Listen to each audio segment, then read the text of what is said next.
And we're live, Dallas. There we are. We made it. We made It's it back. unbelievable, right? I know, and I thought I had this thing out of frame. I would thought for sure one of us would get killed before we had a chance to get back on here. But no, here we are.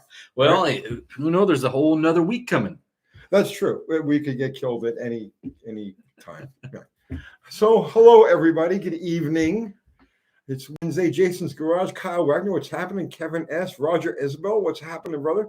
Jonathan Couchy. Jason's Garage. Pentastar. Hello. So the races today. Worst things first. What races did you see? Not sure. What's up, Craig? He's alive. Yeah, we're alive. Yeah. We're coming to you live. No, seriously, like this is real. Like, you know what I mean? Like sometimes I have to pinch myself just to make sure, but yeah, it's real. It's really happening. Drag races. What drag races did you watch today? Okay, well, that's good. Oh, is a no-name team got something going on? I don't even know. I haven't watched anything. I have no idea. All right.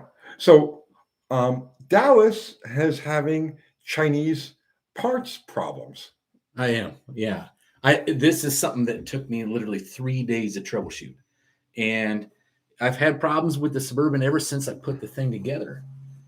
And I mean, you rode in it, and then you towed your car with it, and you found out it can chew up some gas. Yes. Okay. It was very good at gas. Okay. So with that problem was I had just an advanced curve kit in there from Moroso, but the weights were catching the underside of the rotor, which is an inherent problem with the HEI. Some of them do, some of them don't, depending on which rotors you have. So I changed the rotor out, put everything back together. It was working great. And you had said when you drove it that you felt like it had a plug that was going bad. Yeah, it had a light miss. Stumble. Yeah, not nothing crazy, but a light. Right. Yeah. And I have been screwing with that for a while, and I couldn't quite figure out. At first I thought it was a plug, and then I chased. I replaced the plugs, and I chased wires. And then I'm like, well, it seems like it might be a pickup coil, so I'll replace the pickup coil. So I went down to the parts store, just grabbed a pickup coil. Now, this is the third one this has happened to me this year. Show people what it looks like. For those who aren't familiar with the GM pickup coil. Okay, so you got to pull the shaft out here. And the GM pickup coil is directly in the center under all the stuff. The pickup coil sits in a little tray. And it's normally manipulated by the vacuum advance, and that's what this arm is here for. It's the vacuum advance arm. Moves it back and forth, and everything pivots on the center shaft of the distributor. That's also the most common failure point on these things. The wire. Is that this brown wire over here. Because over the life of the thing going back and forth, the brown wire, it's never the green wire, it's always a brown wire. It'll split. It'll separate. And you look at it at a glance, and everything is fine, but like you'll be driving along and everything will just it'll start missing really hard, or like a dead spot in the throttle. Yeah, like you'll hit the gas and the ignition will go away, and you take your foot off the gas and the ignition comes back. It's this wire going bad.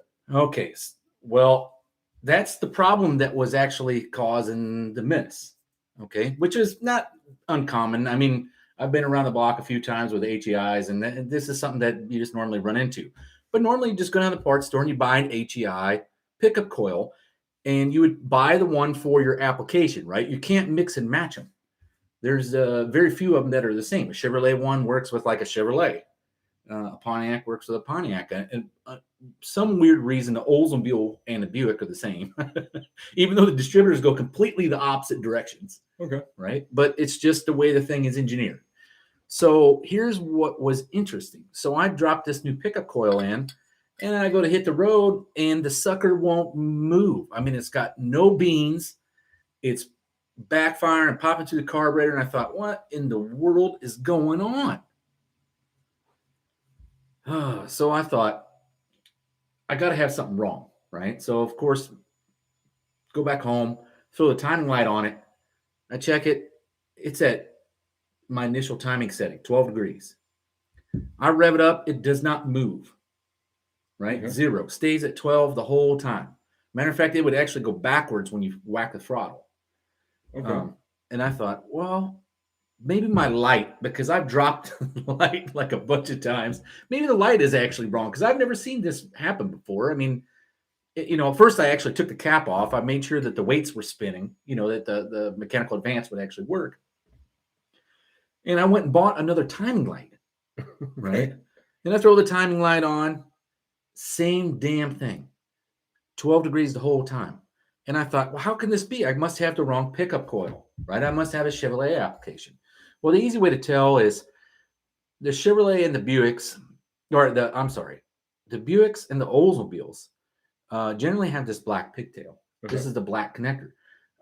Some of the other ones, Cadillac, Chevrolet, they'll have like a white connector, and then the wire colors change as well to correspond to whatever, right? But when I looked at it, it's like, well, no, this seems to be the correct pickup coil. So what do? You hit your best friend at Google. You hit Google, and you go, what the hell is going on? Well, of course, it's showing me 1,000 different ways to do mechanical weights and how to check the timing, but nobody really dove down into this. So I started thinking, okay, how does this damn thing work? And I found a pretty cool write-up on how it actually works, because I now know more about the HEI than I've ever wanted to, right? But so there's actually, when you look at the whole entire pickup coil assembly, it normally has this thing on it. So this is your reluctor wheel, right? And your reluctor is essentially when your distributor shaft, the points on your distributor shaft, I don't know if you can see them very well. Mm-hmm. Maybe like that. Yeah, this is the trigger wheel, and this is the reluctor. And it rides in the center here. And what happens is when these line up, that's when you actually have a pulse. It's generated. Now, the pickup coil receives it and sends it over to the module. It's that simple. It's not rocket science. But there is a magnet and a steel ring here, and then this wheel, or the actual coil itself, okay? And then the coil is in technical or in electrical terms or electronic terms, this is actually an inductor, right? And all it's doing is determining, it's picking up magnetic pulses from this reluctor wheel, okay? And it's sending it over to the module, creating a clock or what do they call them? It's essentially a clock based on your RPM, okay? Now, for this thing to work correctly, the reason why you can't shift these around is because some of the distributors run clockwise, some of them run counterclockwise, and the coils themselves are wound directional. Okay, right. So they'll work with clockwise one. You can share them, but herein lies the problem. If you go look at the part numbers for these, a Buick distributor runs clockwise, a Chevrolet runs clockwise. So you'd think same pickup coil. Well, it's not. It's not, because you go look at the GM part number and they're completely different part numbers. And if you try putting a Chevrolet one in a Buick, it's not going to run. If you put a Buick one in a Chevrolet, it's not going to run. And I found out why today. Okay, so this magnet here is actually mounted to this reluctor wheel. And some of the older ones, they're separate. And then some of them, maybe the glue has come apart. I don't know. But sometimes the magnet separates from the reluctor steel ring. Yeah. But this magnet is mounted directionally. That means when your north and south pole is positioned for the wheel that you need, right? And here was my problem. This was a brand new pickup coil from the parts store, right? I just went in, got the standard part number. It's like 303, I think is what it is. Put it in, would not run. Could not figure out why. It would not advance the timing. It wouldn't do anything. You hook up the vacuum advance, it would go backwards. I could not figure it out for the life of me why it was doing this. And I actually had a guy call me asking me this same question a few months ago. The magnet here is mounted backwards. Okay. And so let's say this one is actually off of a Buick distributor, a pickup coil that was functional. It's actually the coil that's bad, the wire, just like Tony was saying at the beginning. But what it is when it's mounted like so, it would function fine as long as you didn't move this wire, right? If I was the locked distributor out, it'd be 100% fine. But when I went and picked up my new pickup coil, it was the same pickup coil with a Chevrolet wound or a Chevrolet magnetic ring on it. And the way you can tell is this, and it took me a while to figure it out. Okay, so in science class, they say opposites attract. So that means a north will attract to a south pole. Mm-hmm. If you try a north to a north, it pushes them away. Right. So in theory, these two, if they were exactly the same, would repel. Right. Right. And there is your problem. Right. This one, these reluctor wheels don't go bad. The coils themselves go bad. So when I took this off and I mounted, I'm like, holy cow, look at that. It sticks right to it. It actually, So they glued the magnet backwards. Well, I thought that too, but it's a polarity of the magnet has to see how it's keyed so it fits that reluctor wheel. Right. Right. If you flip it around, it's now the key is going to be over here, but then your entire reluctor wheel would have to sit like this, so it would line up with. These are spaced differently. They're not the same. Okay.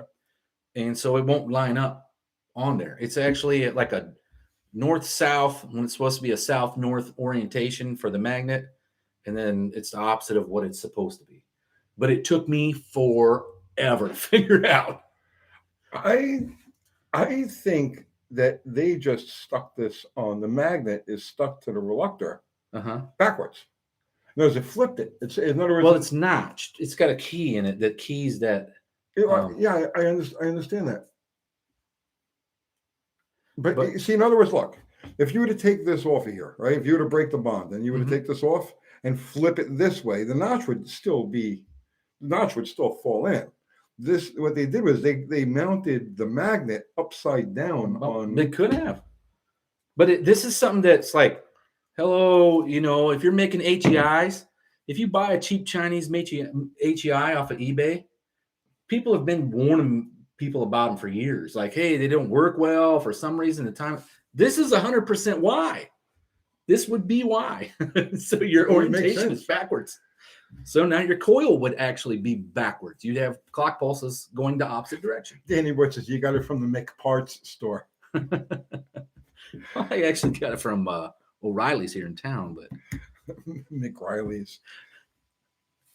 Mr. Wilson, how is that mic working after traveling into space today? Did you see that? They shot William Shatner in outer space. I did see that. How badass is that? And did you see that they changed their uniforms? They all had he had a yellow one, everybody else had red. They should have done that. I don't know if they did or not. I just made that up. No, I mean, I'm not a Star Trek freak or anything like that, But just the idea, this guy's going to be he's got to be over 90 years old. Oh, he's probably 70, but no. You think he's 90? Yeah, he was in his 30s, in the 60s when they were shooting Star Trek. So that was 60 years ago. He's got to be floating right around 90 years old. Wow, he's aged well. No, he's a badass. And they stuck him on a rocket and shot him into outer space. This is a true national hero. Well, I agree. The guy's he's been around a while, and I mean. Besides, Shatner was 90. Yeah, or 91, Mark Neese is saying. Holy cow. Just amazing, just absolutely amazing.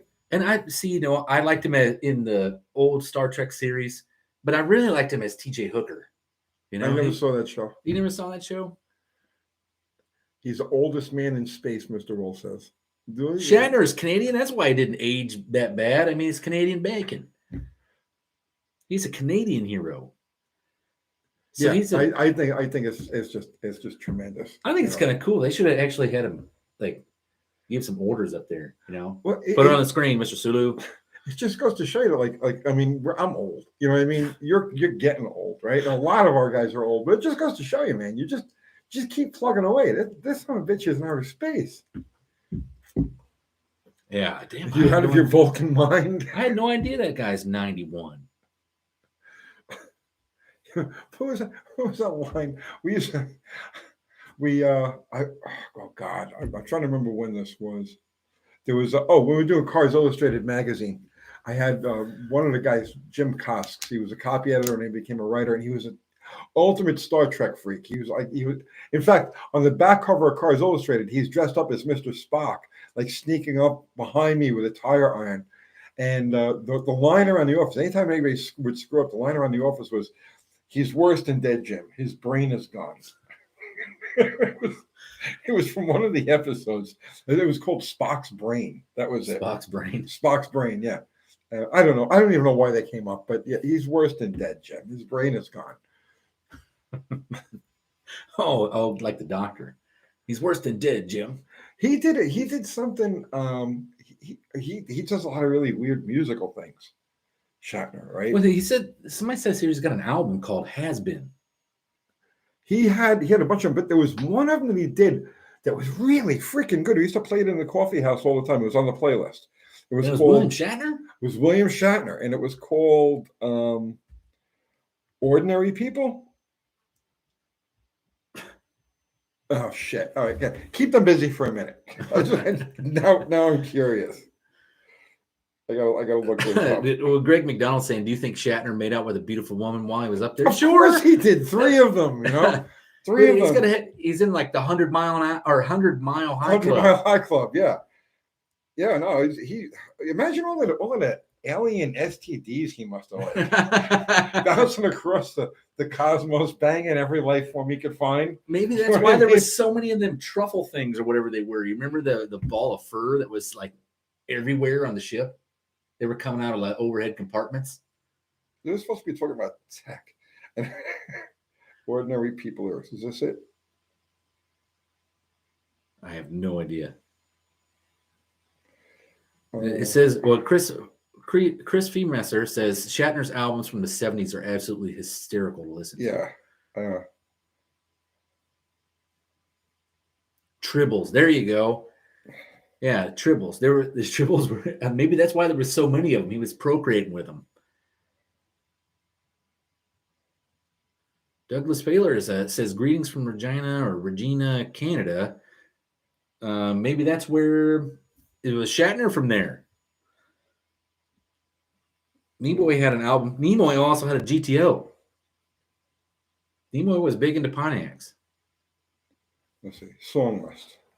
Common People. That was it. Is that it? Let's see. Oh, Martin Hildebrand saying, Tony, he gave you a thank you, Martin. Chat here. Says, tell me the part number on your 383 tunnel ram. Who made that one? It's a YN. Do you want me to go get it? Get you the part number?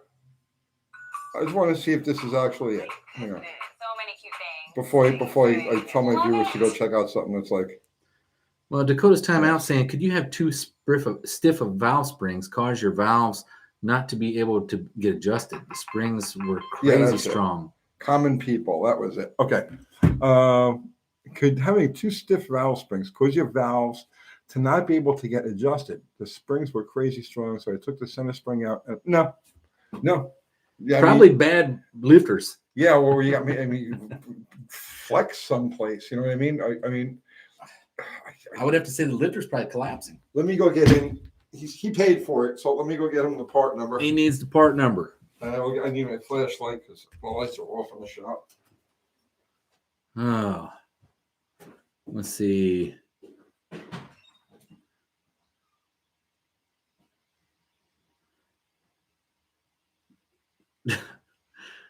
Well, Tony just had that song up. As soon as it played like three notes, he already knew. Yeah, that's it.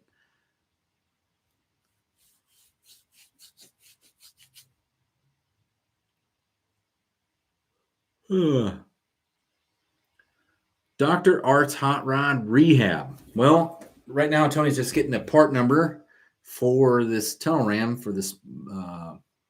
What is it? The B motor? 383? Is that a B motor? Put in the wrong push rods. I doubt that. 5986. There you go. Wyand part number 5986. 383 Chrysler. Short deck, big block. Now that's the number for the base. The top is a different one. There is no number on the top, but the number for the base is at 5986. There's actually a part number probably cast on the bottom. Probably. Because my Wyand tunnel ram is like that because you could get, there was 2 part numbers for the top because you could have got one with a Dominator. Right. Or actually a single also. Oh, really? Okay. Let's see, Mr. Will, Big D. Talking to you, Big D. Oh, How are you doing? Caught the last part of the funny car. It's really cool. oh, well, thanks, Mr. Will. Yeah, we were actually gonna shoot another one this week, but I don't think Tony and I both agreed that we didn't have enough crunch time. Like we hadn't sat down and really ironed it out well. Yeah. It's tough. We're always. I mean, he's bouncing around his things. I'm bouncing around my things. It's hard. It's kind of hard for us to. This weekend is my psychologically coordinate. This is my last race this weekend. It's up at Katy Dragway in Southwest. You're going to start doing lives on your channel, right? I'm going to try to do something. I don't know about lives. Well, it will be live, but it won't be live history stuff. No. It's going to be current live. But see, Craig Davis says, what's going on with the Lemons car? Well, to tell you the truth, like one of the guys' wives got a job and screwed up the schedule. And so we kind of just put it on the back burner until my racing season was over, and then we're going to get back on it. But we got the motor and trannies in the car. We got the drive shaft made. So the drivetrain's in there. Radiators mounted, fans mounted. In Tony's world, it'd be like 2 days worth of work. We'd have it running and driving and doing burnouts, right? In Lemon's car build, it's a couple of months. We still got to do a cage though too, and you take it out without a cage. Time. Yeah. Well, it depends on what it is. I mean, it's fast like car. I'd put a cage in it. Well, no, they require to be in there for Lemons, but it's probably not fast at all. But it's a stock car style cage, so it's like 3 door bars, and it's really robust. Where was that? Gabriel DeMarco. Hey, Tony and Dallas. Which makes more power, horsepower, torque, tunnel ram or cross ram? Which has better drivability for the street? I would say the tunnel is probably going to make more horsepower. And the reason why I say that is because it's a more directional shot right down the runner, right? Almost the same angle. When you look at a cross ram, it's almost at like a 90-degree angle to the runner. Well, not really. Okay, I know what you're saying. It's going to come down like this. I don't believe that there's a functional difference in the actual. Well, the runner length is the important part, right? Right, and the difference between a cross ram and a tunnel ram is that the cross ram, where runners are like this under a flat surface, and the tunnel ram they're like this, and then you got a common plenum. But either one of them, they're going to tune the same. So if you have let's say you got a tunnel ram with an 8-inch long runner and you have a cross ram with an 8-inch long runner, they're going to perform exactly the same as far as like the torque production goes, or the power range where they're going to make power. What Dallas is saying is right. The tunnel ram would have a slight advantage in that the runners are almost straight shot. Right. And it has to make a 90 in a cross ram. But then again, the plenums are so huge on a cross ram that it's kind of like almost like a moot point. I know, you know what I'm saying? I guess so. This is one big giant plenum. One big plenum volume. Jonathan Crouchy, thank you very much, sir. Got my 318, 302 casting heads milled, 30,000s calculated compression and 9.5 to 1. Pistons flipped, headers ported, unshrouded valves, Ferreira valves, gasket matched intake exhaust, Edelbrock Performer 360 port match for my power wagon. I mean, you sound much better prepared than I am. No, it's excellent. It sounds like it should be a pretty decent motor. Yeah.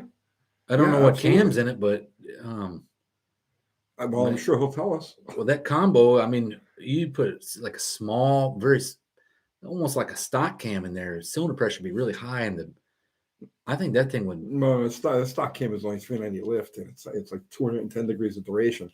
Oh, well, then the RV style cam, something with a little bit more lift. Yeah, well, actually, like a 360, 340, 360 grind. No, it sounds like a nice combination, man. Well, he's doing a truck, right? Power wagon, so that's a four-wheel drive, big truck. Let's see. I heard that too somewhere. Doug Narden saying, heard a fun factoid yesterday. The big block Chrysler is the most popular engine behind the big small block Chevy, according to aftermarket manufacturing. I think a lot of that would probably have to do with Hemi, right? That's interesting. I would have thought that the Windsor Ford would have been behind that, and that the big block Chevy, the big block Chrysler would be kind of in line. Especially like the 302 Ford. Gosh, them things I remember were everywhere for the longest time. But I guess now the LS would probably be the thing to go to. Yeah, that's an interesting fact. Doug, where did you hear that, Doug? Like I know that was probably true in the 1970s and possibly up into like the middle 1980s for sure. I shot JR last year. Okay. Yeah, with me and what is it? David Coe on here both shot a man. Right. Matt S runs 444 lift with his 318. The 444. That's the 340 360 cam. And yeah, it's a good. That's a really mild cam. It's a good torque cam. You know, not a whole bunch of RPM. It's like on a 114 centerline. Okay. Let's see. Oh, really? I did not know that. Tractor FXR says Leonard Nimoy was a Buick Riviera fan. The GTO pick was a Photoshop. He was standing in front of the Buick. I've seen that picture. That's a great. Yeah, that's a great picture. I did not know that. All I've ever seen is that GTO pick.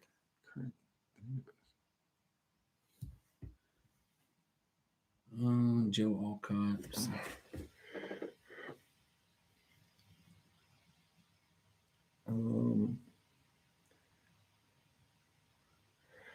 Alan McElroy, if I get a random puff of blue smoke, what is your educated guess? Worn piston rings or valve stem seals? It depends when it happens.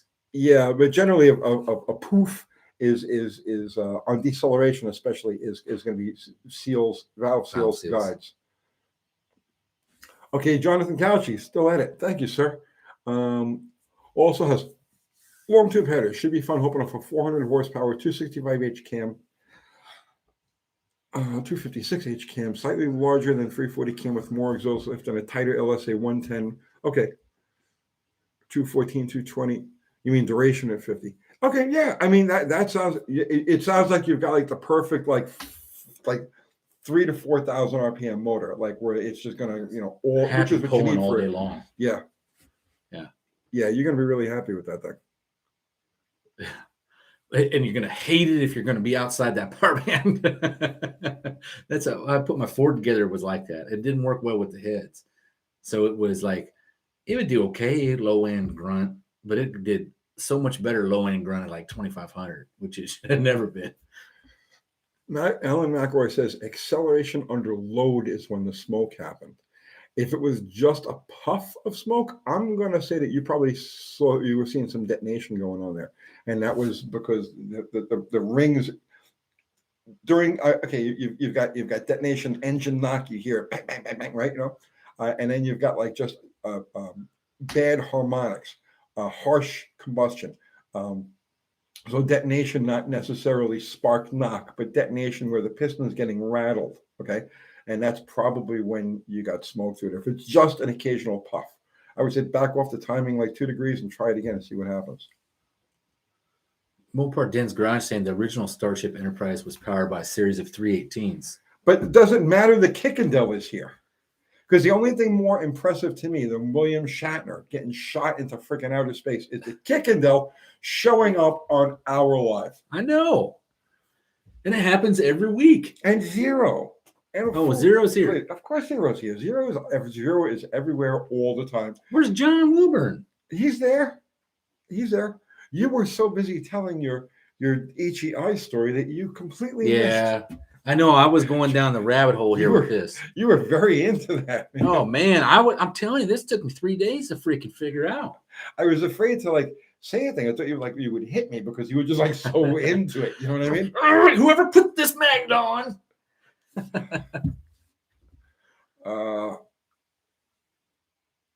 Let's see.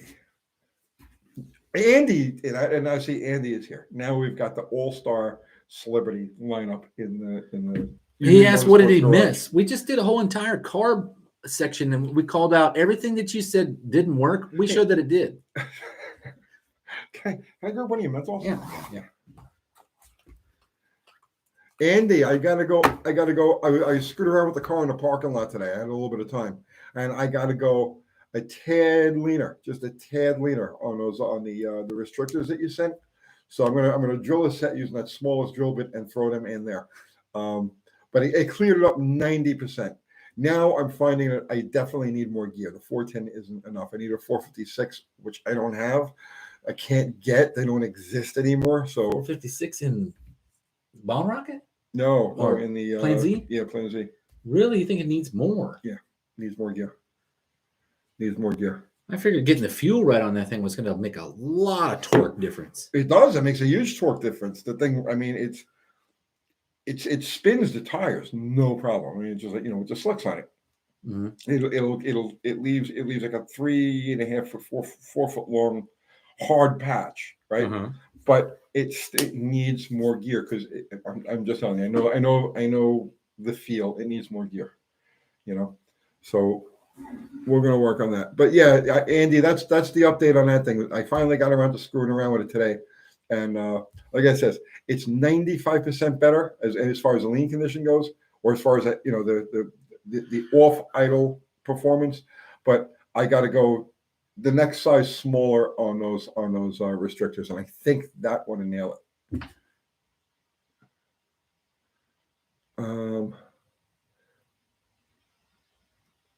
Yeah, no, every once in a while I like a menthol, Doug. Every once in a while, That's why I like hanging out with black guys, because they've always got menthols. You know what I mean?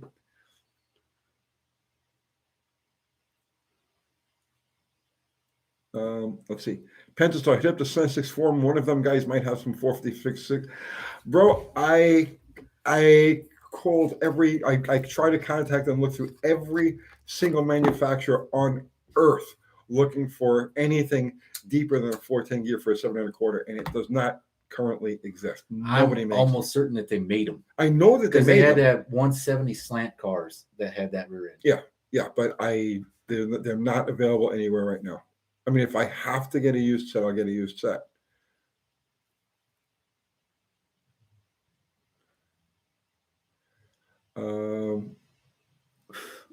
The Kickendale says he's not going to be on here long. Been waking up early at 4 a.m. to chase new chief petty officer selectees around base. Yeah, well, it sounds like I know it's in CPO season, but it's a little late. A little late for CPO season. I get up every morning at 4 because my dogs, something happens in the backyard at 4 o'clock in the morning every morning. Armadillo. Oh, I don't know what it is, man, but it's at 4 o'clock in the morning, and the girls go absolutely nuts. Huh. Let's see. Craig Davis, ET, are all of Plan Z oiling issues in the pan? Yeah, I'm certain they're all in the pan. I mean, everything else is pretty much straightforward. It's there's no modifications or weirdnesses to the rest of the oiling system. And the dive only happens on acceleration, where you can watch the gauge, and as the car starts to pull, you just watch the gauge go like this and then fall over. Oh, I was smoking off and on for a long time when Dallas started smoking. Jonathan Crouchy says he's got a truck with 456 gears. Yeah, there's lots of things on Earth that have 456 gears, but I can't get a set for a 7.25. Yeah, I imagine those cars probably were one of the first few ones in the junkyard when you started seeing them, because the RPM that those things would have turned going down the road, the motors wouldn't have lasted 70,000 miles probably. Well, I don't know. It's a Slant 6. They're pretty reliable. It might have been 100,000.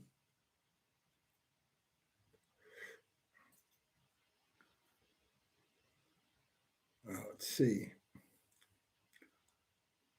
Okay, he's talking to Zero. Bring in the corpulent animals. Is that from Animal Farm? I have no idea. I don't know. Let me see that bowl. Oh yeah, it's our let's see. Douglas Filer says he quit smoking method cigarettes 3 years ago. My son suggested 6'2", 200 pounds. I'm 5'6", 180. So he once said something so like he wanted me around for. Oh, that's nice of him. My kids just want me gone. They just want me gone. Is this thing on? Oh, is nothing happening? John Wilburn says maybe this is blasphemous, but do you think the little Falcon rear end would? Yeah, I mean, see, that's where I'm okay with people doing like stuff to their own cars, but I would actually just not run the car at all if the option was to put a Ford or any other type of rear in it. But that's just me. Well, that maybe Matt S brings up a good point. It might be time to upgrade to 8 3/4. That's an absolute last resort. There's a 75-pound difference in the rear ends. There's probably also like a horsepower difference. Yeah, and it's a significant horsepower difference. If anything, I would go to an 8 1/4 in it. But I mean, I'd really rather not. I want to get as much as I can out of the 7 1/4. Bill from Curious Cars did a review of a Slant 6 second gen Cordoba. Oh, really? I didn't even know they made a Slant 6 Cordoba. Well, the later ones, the FMJ, because their first Cordobas were based on a B body, and those were all V8s. But they went and they put them together. They put them on the Murata on the FMJ platform, and those had Slant 6s. I actually had one. I had a black. I guess it was an 1980. 81. I don't even remember. It was Oh, is that where it's like a Diplomat? Yeah, it's sleeker. It's much sleeker. I don't know if I've seen that. And that had a Slant 6. That was a great car.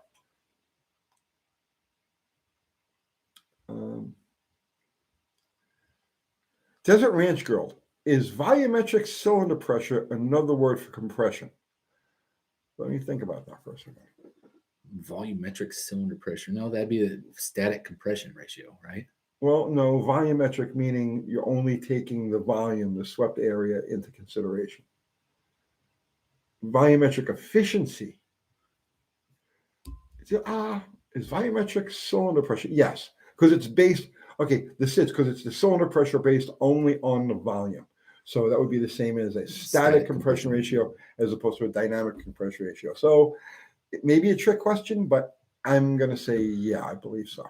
Dave Cares for You says, you're doing wheelies with a 7 1/4?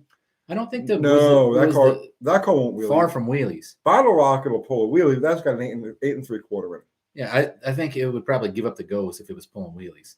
But the car is fairly light, so you can get away with a smaller rear end for quite a while. I ran a 7.5-inch Ford in my Thunderbird for years. Yeah. Yeah, and it started, I broke it when it got down to 12s. How would the car weigh? 3,200 pounds. Yeah, that's a heavy car. Yeah. But yeah, 12s did it in. So, and nitrous really did it in. There was that guy we shot a feature on it. The track. Ole has a good question. Can you play with tire size to make up for lack of gearing on Plan Z? Yes, but I have brand new tires, literally brand new tires. I can probably order it. I don't think they make a shorter one. No, I think I've got the short in the 8.5-inch diameter or width rather. I think I've got the shortest that they have there. So it's 26.5.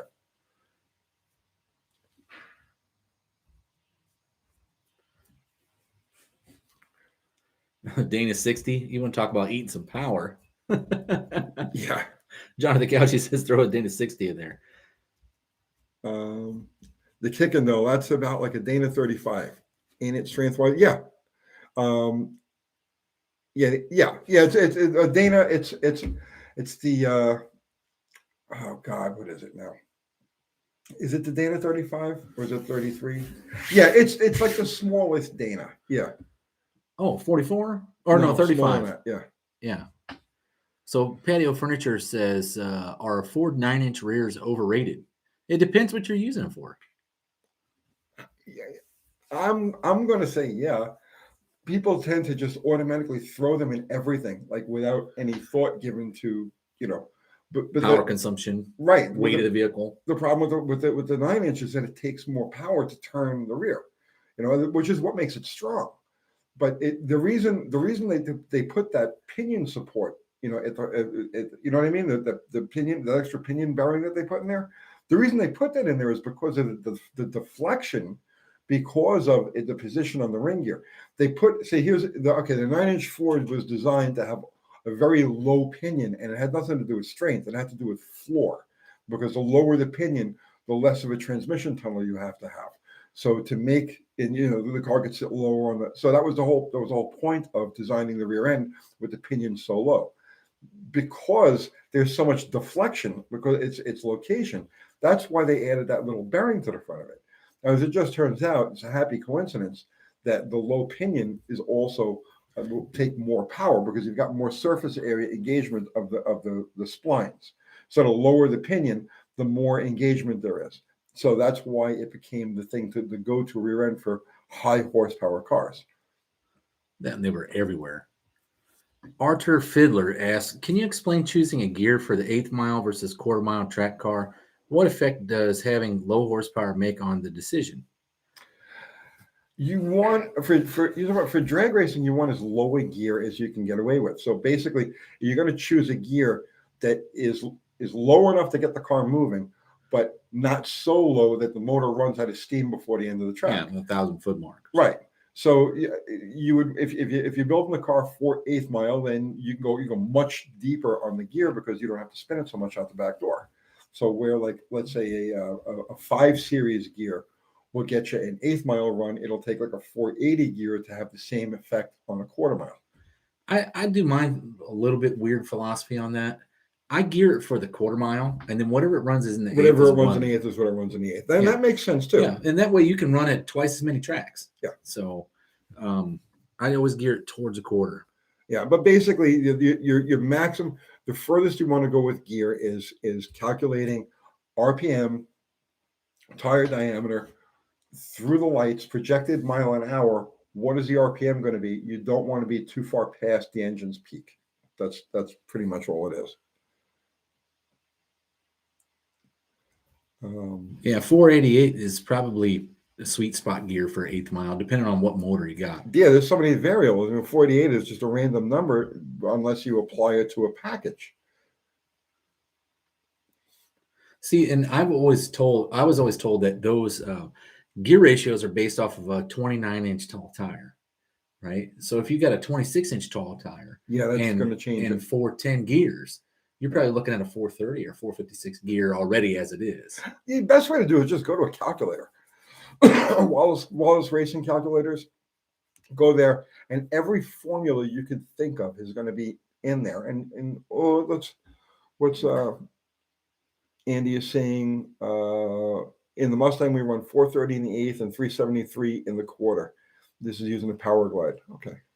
And see, in my race car, I got a 390 gear and I run the 1/4 in 390 gear, but I also have 30. But you're nitrous. No, it's all motor, but it just makes a ton of torque. And the motor doesn't, I don't rev it above 6,700, which is like totally contradictory of what you do with the Cleveland headed motor. You really need to turn them up. And I'm sure I could change a lot of stuff and the thing would be really fast.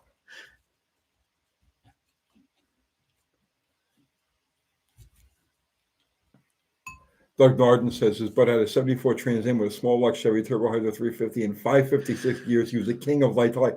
There were a lot of guys that were like that back in the day. And that when light to light was really the thing, and light to light doesn't actually mean light to light. Light to light just means from the traffic light until there's a clear winner. So sometimes a race will last 100 feet, sometimes it'll last 500 feet, but that's the whole light to light thing. And yeah, there were a lot of guys back in the day that had pretty much stock cars, and they'd stick like 557s wherever, and it is just it'd be a monster unstoppable. They would talk about blowing the tires off though.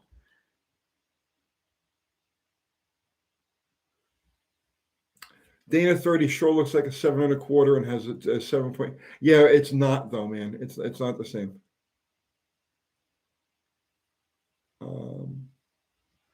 Bruce W is saying, okay, hey Tony, just tuned in. I posted in the kickdown adjustment. Can you do a video of doing a governor change to move the change points higher to take advantage of a bigger cam? I don't have a transmission kicking around that I could pop the tail shaft off of. Well, actually, I do. Yeah, we could probably do that, Bruce.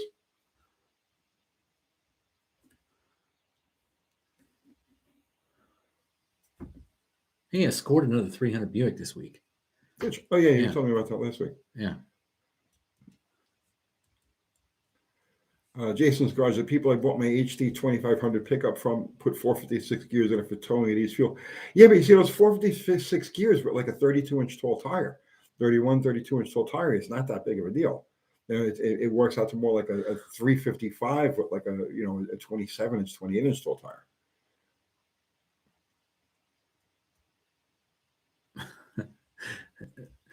Dick Gozinia says a friend of mine had a 69 Camaro with a 513 diff and a turbo 350.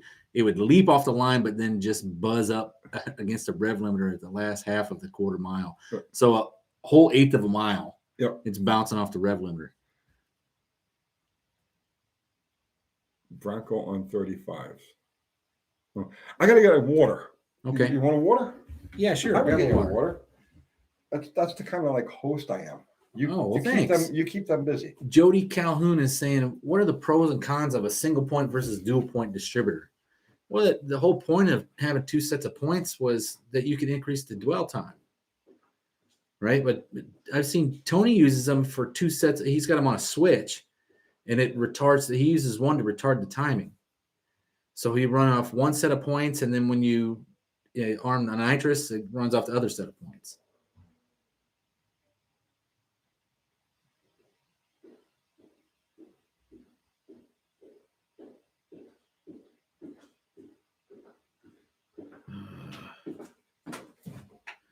There you go. Oh, thanks. The slew rate involved in that also. Slew rate? Yeah. You're talking about the difference between single point and dual point distributors. I was thinking a lot of it's just based on dwell time, right? It's where you can saturate the coil longer with a dual point. Well, a lot of that has to do, like the slew rate. Kingsman Racing Division, air gap intake manifold any good for a stock 302 HO? Yeah, well, an air gap is always a good idea. Anytime you can insulate the plenum from intake manifold heat, you're going to make more power. It's a dual plane, so it should be fine for stock 302. If it's a HO motor, it probably is going to have about the same power band. I mean, even a small runner single plane is fine. Clayton K is saying, any tips for building a Ford C4 for street and strip? Oh man, I tell you what, that you want to talk about flare up. Flare up, that should be what C4 stands for in Ford's book, is like anything over 400 horse and your C4 starts to flare up. And what I mean by that is, I'm sure you've heard it before at the track. It'll sound like it's a stick shift car. You'll throw it, you go into high gear and it'll go wheeling and drop back down. You got to, a lot of that's band adjustment and then apply clutch or the apply piston.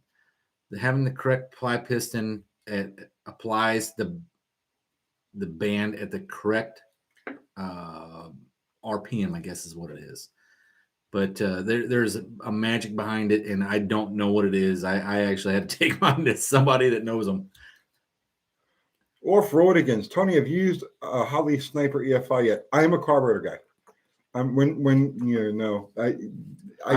looked at them. I was going to put one on my Suburban. Yeah, he's curious about them. Not anymore. It's like all I did was join the Facebook group, Holly Sniper EFI Facebook group. And it's all people having problems with God, man. You're just like, okay, no thanks. Right, exactly. So he just basically answered my question in a nutshell.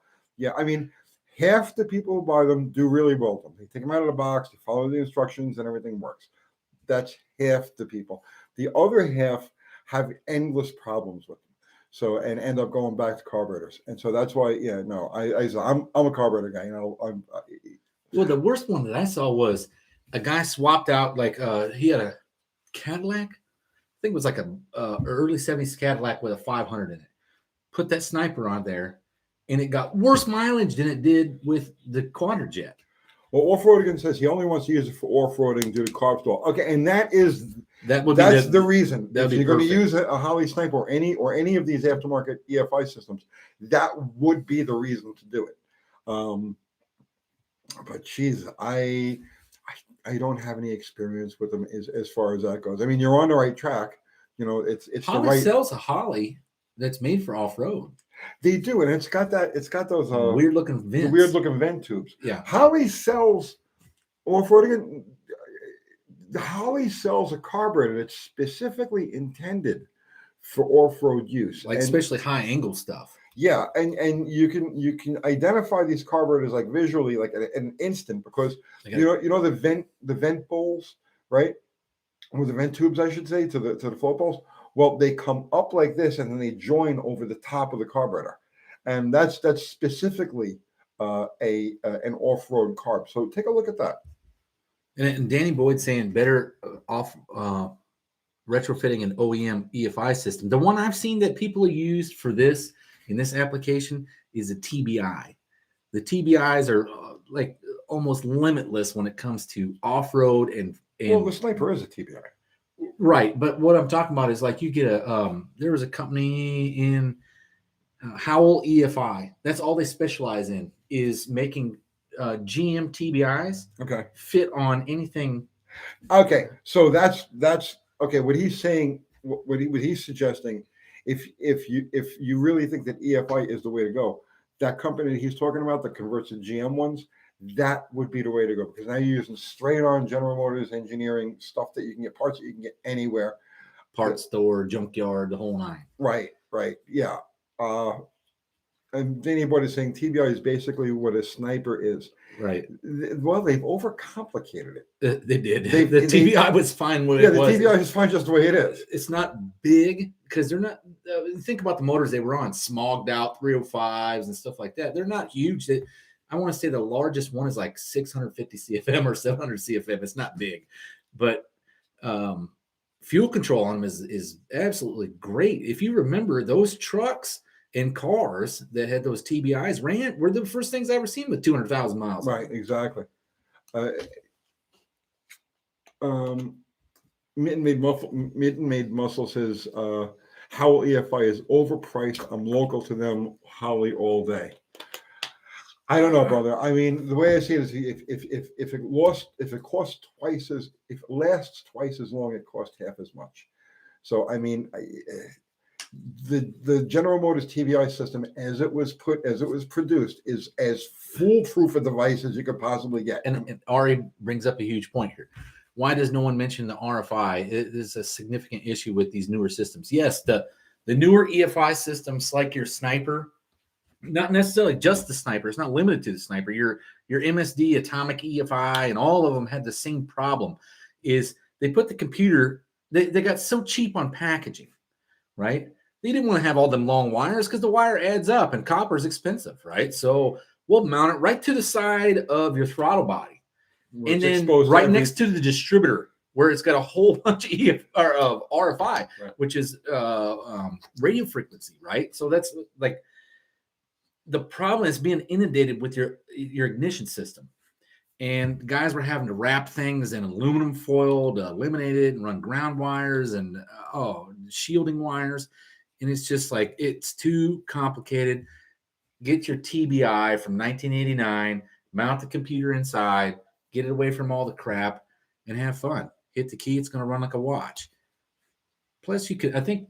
Those things don't even need a code puller, right? Don't you just jumper two wires in that harness and it freaking poops out the code, out the check engine light? Yep.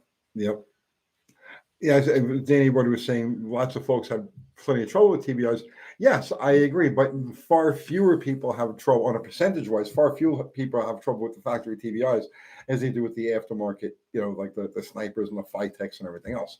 So, I mean, if I was going to go with any sort of, aftermarket EFI setup, I want one that's based directly off of the GM system, not tweaked or okay, well, here's the system and we'll throw this little, self-tuning mode or whatever the hell it is they're going to throw in there. I don't want that. Give me this simple, basic, straightforward,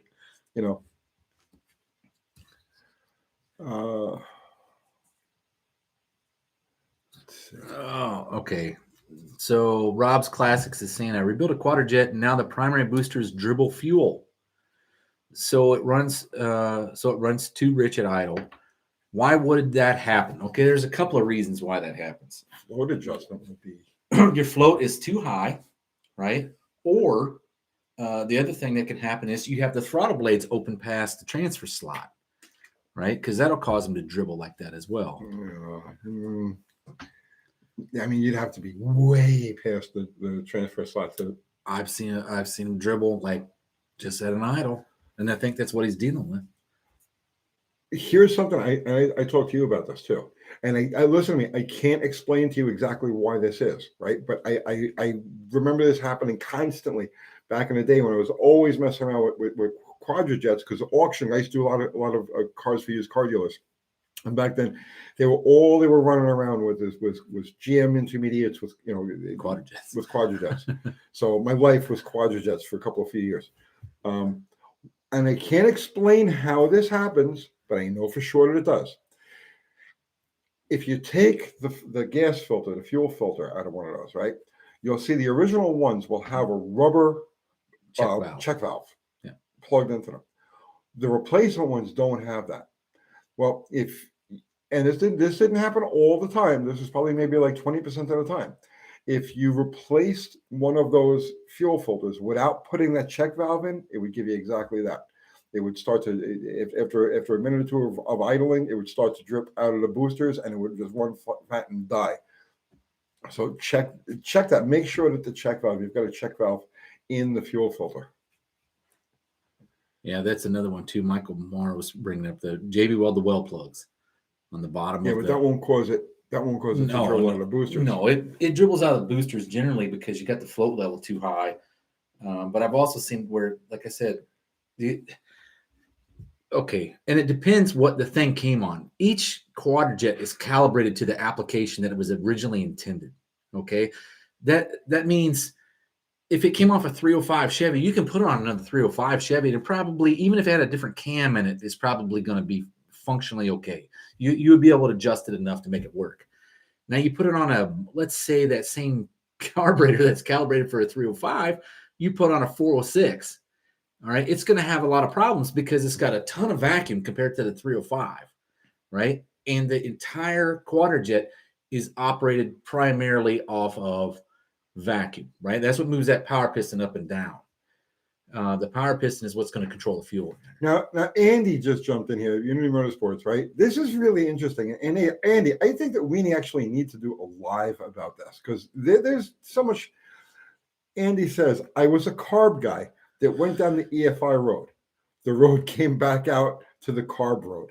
So, and he's not the only one. There's so many people. I've heard this story. I mean, like that's how my race car is. My race car is EFI, and I'm here. I am screwing with quadrajets. Yeah, the cost is so like if you look at EFI, cost is out of control on it. You know, I always cobble with my own Ford EQ4. You can really manipulate a Ford EQ4 quite a bit, and it will normally compensate. My stupid white Ford truck was the worst thing in the world for me. It gave me fits forever. And I finally just took it to somebody and I had them tune it. And it was, did I tell you this? It was $550 to get them to tune it, right? To get everything right. It's got 42 pound per hour injectors in it. And I was trying to get everything balanced at all, right? Came back and I tuned it better at home than what I got it back from these guys. And I paid money for it, right? So then what did I do? Go back to tuning it. And I finally got it to where it'll run good now, but I'm $550 lighter. Carburetor, it would have been a couple of 60 thousandths drill bits and I've been done. So I want to know, Andy, what was the straw that brought the camel's back? Why? Okay, you made the journey from carbs to fuel injection and then back to carbs. What was the straw that broke the camel's back? What was the big factor that brought you back to the dark side over here? Oh, okay. Bruce W is saying $550 would buy you a nice carburetor. Buy you a bunch of nice carburetors. Maybe not new, but. Yeah, well, we talked about it. I said, remember I was getting so frustrated. I said, I'm going to put a Q-jet on that stupid Ford. Right. Yeah, and you should. I mean, I'm with you on that. To this day, that's what you should do. Oh, well, Caesar OSO is saying, Tony Dallas, greetings from South America. Greetings, brother. Is it possible to work with a 10.5 to 1 engine compression ratio in a 318 with 390 stroker kit? 4-barrel intake and original cylinder head, solid lifters, and hydraulic cam. So he's put solids on a hydraulic flat tablet cam. He's going to gather for that, which you can do. Yeah, but that's what's the question now? Is it possible to work with a 10.5 to 1 compression? Hell yeah, you can work with that. And a 318 with 390 stroker kit, 4-barrel intake, original cylinder heads. Yeah. I mean, a lot of it has to do with your cam choice because your cam choice is going to dictate really how much the engine's drivability is going to be affected by the 10.5 to 1 compression ratio. But it should be fine. Well, if he's in South America, don't they still use high octane fuels just like Australia and all those I have no other idea. countries?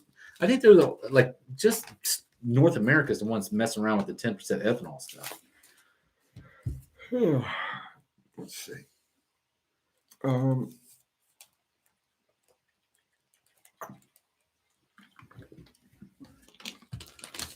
With the turbo, you need EFI. No, I've seen a lot of blow through carburetor setups that are really Sure. good. Olive is saying, my experience was kind of getting tired of carbs that wouldn't stay in adjustment because they were worn out. Then fuel injection cars were one less problem till those were out. Now, I have no problem. I have no problem with factory installed fuel injection. I mean, I have 2 Jeep Cherokees that are factory EFI, right? And I have no problem with that. I raced EFI Mustangs back in the 80s. No problems with them. I've worked on countless EFI systems. My issue is when you take a carbureted car and think that you're going to improve it by going fuel injection. That's where I have a problem with it. Well, and that's the thing was, okay, so, and I guess that's where people kind of get lost in this. All right. EFI, what was the point of EFI? EFI was, it came out, and the intended purpose of EFI was to decrease emissions. That's it. Nothing more. Yeah. Right? People claim, oh, it's better gas mileage. I'll bet you not by much. You probably won't even be able to measure it. No, a well-tuned carburetor, you're not going to see it. No, and a good carburetor will get, I mean, think about it. Old cars, and my old man used to say this. He would tell me that, oh, don't be a fool because you're getting blinded by the forest, right? Old cars used to get 30 miles a gallon going down the road, right? Like you slant 6, right? They get 30 miles to the gallon. What's an economy car get today? No, it's slant 6 is not it's not a master of economy. But I mean, I know the 215 Buicks, they were in there 27 to 29. Yeah, you could in a light A body, yeah, you could probably see 24, 23, 24. But what's an economy car get today? 28, yeah, 30. Really about the same. I mean, but there's no real gain. The only thing that you're doing is it's better startup. 2, it gets to have you ever noticed a carbureted car does not function well until the engine is warm, right? And that's normally the case. The choke is there to bring it up to operating temperature so it does run well. And that period on an EFI car doesn't happen, right? It's immediately, it has a well-designed choke mode. Is what you would call fuel it. enrichment circuit. Right. Okay, Dakota is having an issue over here. Dakota, could the rockers hitting the retainers make the valves not be able to get adjusted? I just ran it for a few minutes and it wore down the retainers. I need longer push rods. And I know you don't need longer push rods. You need to pop those oh man, tell you what, brother man, you're taking those heads off and you're taking them apart. The valves are hitting the retainers. I don't know what motor you're dealing with there, but if like for instance on a small block Mopar, the average is like 540 thousandths lift, and then you're into the retainers. So yeah, it's not a matter of push rods, it's a matter of retainer clearance. Oh, but you can fix that with getting some longer push rods and some lash caps, right? No, wait, no, Mopars are not adjustable. No, it has nothing to do with it. The retainer is hitting the bottom of the valve guide. Oh, you see what I'm saying? Right, it's actually going all the way down and hitting. It's going all the way down, right? And do you guys have to do that? Like on the Buicks, I know if I run a high lift cam, right, I got to cut the guide down. Yeah, you guys got to do that on Mopars too? I automatically do that. Anytime even if just a stock engine, I automatically cut them down 100, 150 thousandths. I just take the grinder to them and just level the top before I put the seals on, so that this way, if I do choose to put a bigger cam in it down the road, I don't have to worry about it. Unity Motorsport. Okay, Andy says the only difference between carbs and EFI is we are the computer controlling the carb. When all else is equal, the carb will make more power due to charge cooling. Right. Which DV and I have done this test. No one thinks about that either, because directly below the base plate, that's where your Venturi effect with the atomized fuel is dropping the temperature. There was a $5 super chat in there. Did we get coming through the booster? Did we get that $5 super chat? I don't see one. Oh, there is one. Sorry. Okay. Jonathan Couchy. All right, final 5. Got 323 gears in a power wagon, 31.5 inch tires, MP 435. So basically a 3-speed with a granny gear, short bed, single cab, 2-wheel drive converted to 4x4, super light. And then 323 gears with a 31-inch tall tire is, I mean, unless you're going to be in the granny gear, you know what I mean? It's going to be like a 3.0 gear. Yeah, you're going to 31-inch tall tire. You want like 391s, 410s, really. I made that same mistake on my white Ford. It does good going down the highway. It gets good mileage, but you hook a trailer up behind it. Yeah, you're going and to it's struggle like, going up a driveway. It's hurting. Right.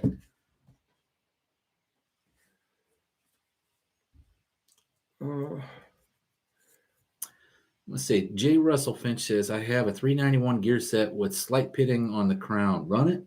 Yeah, pitting won't be a problem. It just fills with oil. Actually, it'll sling more oil that way. Yeah, think of the pitting as an advantage. Each of those pits is an oil well. It's an oil reserve.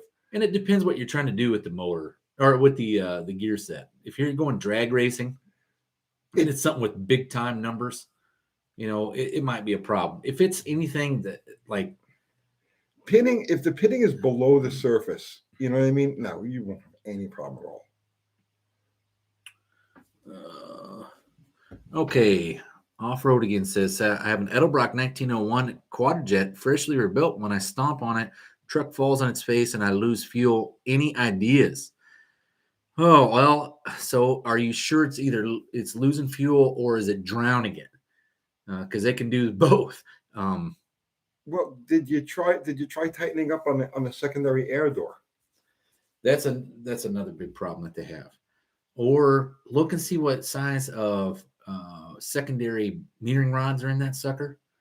Make sure that they're not like CCs or something, which is tiny. And now I don't know how the Edelbrock version of this thing goes, but you get the vacuum brake too, that holds the. You're talking about the pull off? Yeah, the choke pull off. No, not the choke the vacuum pull off. The vacuum pull off for the secondary doors. Yeah, make sure that's working too. That's got to be adjusted correctly. Yeah, if that's not adjusted correctly, if you don't have vacuum going to it, it'll just flop the doors open and it'll drown it.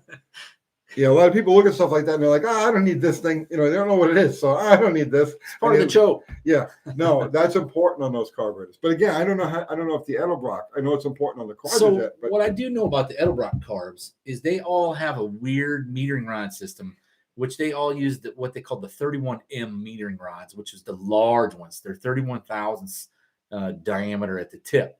The regular ones that were built from 75 and later.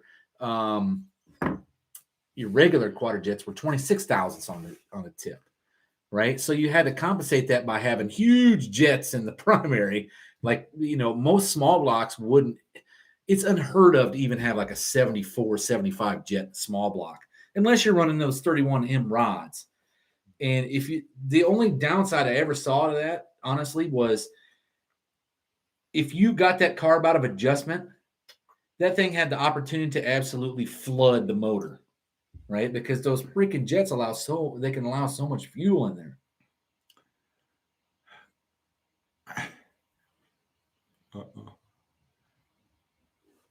Wait, I lost that. Oh wow, we missed a lot of. This is the one, Mike B. Hey Dallas, can you explain dual hump heads and why they're so much better? Camel hump heads, the double yeah. hump head. I can answer that. I know exactly. Well, it's actually those were the Power Pack GM heads for a Chevrolet small block. Well, okay, let's just say, for example, now remember, there's not one hump, but 2 humps. Right. All right, so the second hump, right? So let's just say you want to jump your front wheel over a beer can in a parking lot. Well, okay. You need that second hump to give you the oomph, yeah. Right? The other thing, too, is let's say you want to tape a $100 bill to the dashboard of your car and make it so that people can't grab it. Oh, yeah. Try to grab that. You need the second hump. It's the second hump that gives you the oomph that keeps people from grabbing the money off the dashboard. So there's a lot of reasons to use those things. Yeah, I mean, think about it from your perspective. How many getting humped once in a day? It's pretty good. Getting humped twice. John Wilburn says the second hump is for weight transfer. That's quite possible. But in reality, they were the biggest valve heads that you could get. They were for the Power Pack Chevrolets. The 420 or the 327s, when they had the double humps, normally came with like a 202 valve. Yeah, right? that's right. So they were a big valve head to begin with. My personal opinion, a Vortec will run a circle around those heads these days. I mean, that's the nature of the beast. The Vortec head would walk all over those. That's why I wanted to do that easy 302 build. I still think a Vortec headed 350 Chevy with that LT small journal crank, or the small stroke crank. Go Garage sent 10 scuttles. Thank you, Go Garage. Older cars like Camaros are notorious for bump steer. Oh God, I know nothing about that. How do you guys go about fixing it? I chose to use tall tie rod ends instead of adjustable. Hopefully it works. I don't know. See, I'm one of those That's people. what I've actually done in the past. Same thing. Yeah. Okay. But I don't understand how it works and how you correct it. I looked it online and it said the same thing, and I bought those, and I don't know if I would know what bump steer was if it smacked me in the face, to be honest with you. The only thing I know is bump steer is on a faster full suspension car, right? After you launch, she's going to come down a little bit, right? And then the steering gets a little weird. And my cure for that was always just to be kind of afraid and keep the hammer down and keep steering. I don't know if anyone actually physically fix Turn that. into the skid. You know, I don't know how to actually fix that. I just keep the hammer down and keep steering. All right. Mr. Will asks, hey, Uncle Tony and Big D, which, if any, heads will fit on my 72 Buick 350? Can 400 heads fit, or even 455? No. They're a completely different motor. The only heads that you're going to find that's an improvement over your 72 heads is actually a later head. 73, I believe, is where they started with the big valve. And it's only a big exhaust valve. It goes from like a 150 to a 155. That's really about the only gain that you're going to find for a Buick 350 cylinder head, unless you buy an aftermarket set of heads. Robert Kerr wants to know, what is the stock ride height of a 1969 Dodge Dart? That's easy, man. Right there. Right there. Stock ride height. I think you got another super chat here. Now, if you want more information than that, then Google standard catalog of American cars, okay? And it'll have all of the specifications, because the ride height is taken from different places. And it's measured at the rocker arm, it's measured at the bumper, rocker arm, the rocker panel. So, yeah, there is no specific, I can't give you a specific answer. Different years, different models have different ride heights. So you have to look up your specific application, the standard catalog of American cars, and it'll have all of those facts and figures. Well, pardon, thank you, brother, man. There seems to be a lot of people looking for and buying pre-OBD, OBD2 cars as daily drivers. I realize other factors may be in play, but simple is proving not to be just better, but more sustainable. It's what I've been preaching for decades. Decades. Bro, I'm 40 years ahead of this curve. Everybody is just going to come to see things from my perspective now. Well, I'm just tired of working on stuff. Like, everybody eventually gets tired of it. I try to keep my wife in a relatively new vehicle. That way it's like you got a warranty and stuff like that. You know, she can, if I'm not here, she can just take it to the dealership. But what I have found is they're garbage. They're absolute turds. They are garbage. I had a Dodge Ram Eco Diesel. I thought, 400,000 miles, not even going to be a problem. It's a diesel. That sucker was at the dealership probably, I'll bet you it's probably got more time on the lot there than anything else around. It was at the dealership consistently. And I got recalls on it, and the injectors fail, and the pumps fail. And it's like, come on, guys. This thing don't even have 100,000 miles on it yet. Bruce W. Dallas Tony, have you guys ever used a Borgeson steering gear? They take quite a lot of slop out of the power steering. Chrysler seems to have. I've never in my life, I've never changed the steering box for. I mean, the only thing I've ever done was swapped power one to manual. To manual. That's what I've done. Yeah, I like the slop in the steering. You know, I've driven cars that have stuff like that. You know, and they feel like new cars, and I don't like that. I want the slop in my steering wheel.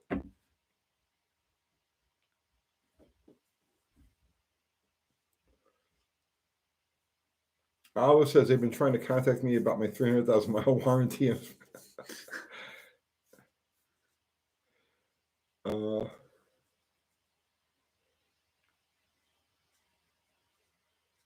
Mr. Will says he's very happy driving his 87 Olds 442. Parts are dirt cheap, easy to work on, and definitely easier to diagnose problems. You got it, Mr. Will. And that's why I did that Suburban. No, the Eco Diesel was a 3-liter VM Moteri Italian diesel. Subwoofer 88. I put a 366 Chevy tall deck in a C20 that had a 454. Still has a 454 converter. The truck struggles leaving from a stop. Oh man, you took almost 100 cubic inches, 90 cubic inches away from it. And the 366 is such a small bore motor. Should I get a smaller converter or higher stall speed? Carb is tuned well. You'd need a higher stall speed, but you can need gears. Stall is only part of the equation on that. You can't ask a 366 to do. I was see that motor is a oxymoron, and an oxymoron is like, I guess it's the 366. Okay, so the big block Chevrolet was never designed to be a truck motor. Period, hands down. It was designed to be on an even keel in NASCAR, right? And then they made it that 366, which has 4 rings on it. Yeah. Oh, wait, okay. He's saying Subwoofer saying the 454 is being built. The 366 is a temp engine. Then just leave it, man. Just suck it up. Suck it up. Okay, I thought that's what you were. That was your end goal, is to make the 366 work. Yeah, those engines are weak, man, and like the cams. It's like there's like they have no lift, no duration. They have like I don't know, like 116-degree lobe separation. Like there's no overlap. Because those engines were designed to just do a flat line thing at like 2,500 RPM forever, right? Okay, so Dickie Farley saying, would a 1996 3/4-ton Chevy 5.7 TBI 350 Vortec motor be any good, you think, as far as heads and engine? It was out of a 4x4. Yeah, it's a one-piece rear end seal motor, and the heads absolutely run all over the double humps, and it's got a roller cam. So, I mean, you can't really go wrong with that setup. Honestly, these days, if you're doing a small block Chevy, that's the best small block Chevy you can work with. That'd be the one to start with. Now, dude, okay, so take those heads and check them, because some of them do crack into water jackets. Most all of them are cracked because they're just the same as like the Magnum or the Ford GT40Ps, right? They crack. But the Chevrolets have been known to crack into water jackets. So just have them checked. If they're cracked, if it's not in the water jacket, I wouldn't even sweat it. Let's go, Brandon. Let's go, Brandon. I know. And everybody's. I've seen it photoshopped on everything now. Was it James Woods that came up with that? I think it was, right? Arthur Fiddler. Tony, ride height is a suspension measurement of the lower A-arm. Wrong. It is not in the standard catalog. It is in the factory service manual. The factory service manual gives you the ride height at the rocker panel, at the front of the rocker and the back of the rocker. The lower A-arm doesn't. The height of the lower A-arm, because remember it's a cantilever, so the height of the lower control arm has very little actual over. It's like a quarter inch at the difference in height of the lower control arm is like a full inch or more difference in height at the rocker. So I found something that was kind of cool here. You know, when you had Joe Brennan is asking, when is UTG going to have Let's Go Brandon t-shirts? We probably won't, but it's a great thing to chant, isn't it? So, you know what? Last week we were talking about the roller cam deal for the small block Dodge. Yeah, it was $1,000 for a set of roller lifters. Mm-hmm.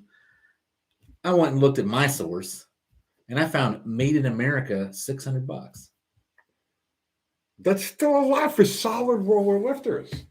I got a set for $210. They're like $700 for a hydraulic. So I mean, they're at least on par with what would be normal. Well, what I see, okay, so here's what I noticed, right? The difference between the American rocker or the lifter, Mhm. okay, and the brand X. I don't know where the fuck it came from. I have no idea where it came Right, from. yeah. But $400 difference. I could tell you that the simplicity of the one, like if I was to design a roller rocker, okay, The lifter? a roller lifter rather, those cheap ones is exactly what I would design. They have a very narrow center. Okay, so you got the face, where the roller wheel is, and you got the top of the plunger, and they have a very narrow center, so they're as light as they could possibly be. Right. It's a one-piece body that's just machined. Right, you can't screw up. You can't screw this up. Yeah. Right. So yeah, but you're right. You can find them for $600 and something. So, which to me, in my mind, is absurd. Well, and you know where I found them at? I found your $1,000 sets. They were all over the place. I don't want $1,000 set. No. I found your $1,000 sets. It took me a little bit of time to find some $600 sets. All right, I got you. Right? But you know where I found them at? The one place that probably nobody would ever think to look. The oldest cam manufacturer that I can think of that never really got big. Schneider Cams. Schneider. You know how cool that place is? I'll tell you. All right. It's in San Diego, in Old Town area. Can you get me a picture of the? You got your phone there? Yeah. See if you can find a picture of that lifter, because I will almost guarantee the lifters they're selling for $600 are the ones that I bought for $218. No, they say made in America on them. Let's take a look. Okay. Well, they might be cheaped out. I don't know. Well, but what I was saying was Schneider Cams was the coolest cam manufacturer that I've ever seen. They literally have a walk-up window, just like when you went to like Dairy Queen. what you're saying. And you order a cam. I thought that was so cool. Dakota's timeout. Well, he's looking for that. Dakota, on my head, springs were too stout. I just took the center spring out, and now it's softer, but still stiffer than the stock springs. Will it work having just the outer spring? Yes. That's if you got to break in the cam, that's what it's supposed. Dakota, do me a favor, right? Get my number from John Wilburn and throw me a text, and I'll call you after the show. Right? As I see you're having problems here, let me walk you through it. Get my number from John, right? Text me after the show, and I'll call you and let me walk you through that, okay? Olive Drift, yes, David. Also, fat tires will make your Ackerman weird. No, Olive, the tire diameter has nothing to do with Ackerman geometry.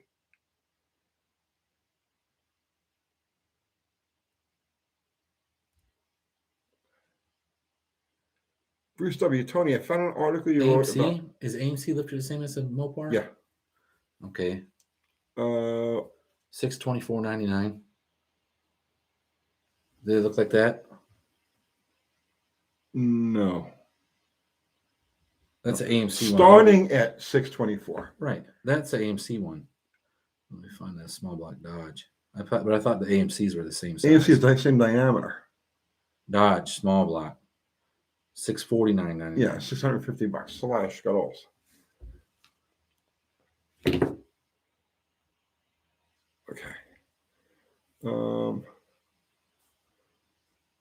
Push rod oiling. Mechanical roller. Why don't you push rod oiling? Okay, well, let me see if they got the other ones. Maybe they're cheaper because they don't have a hole drilled in them.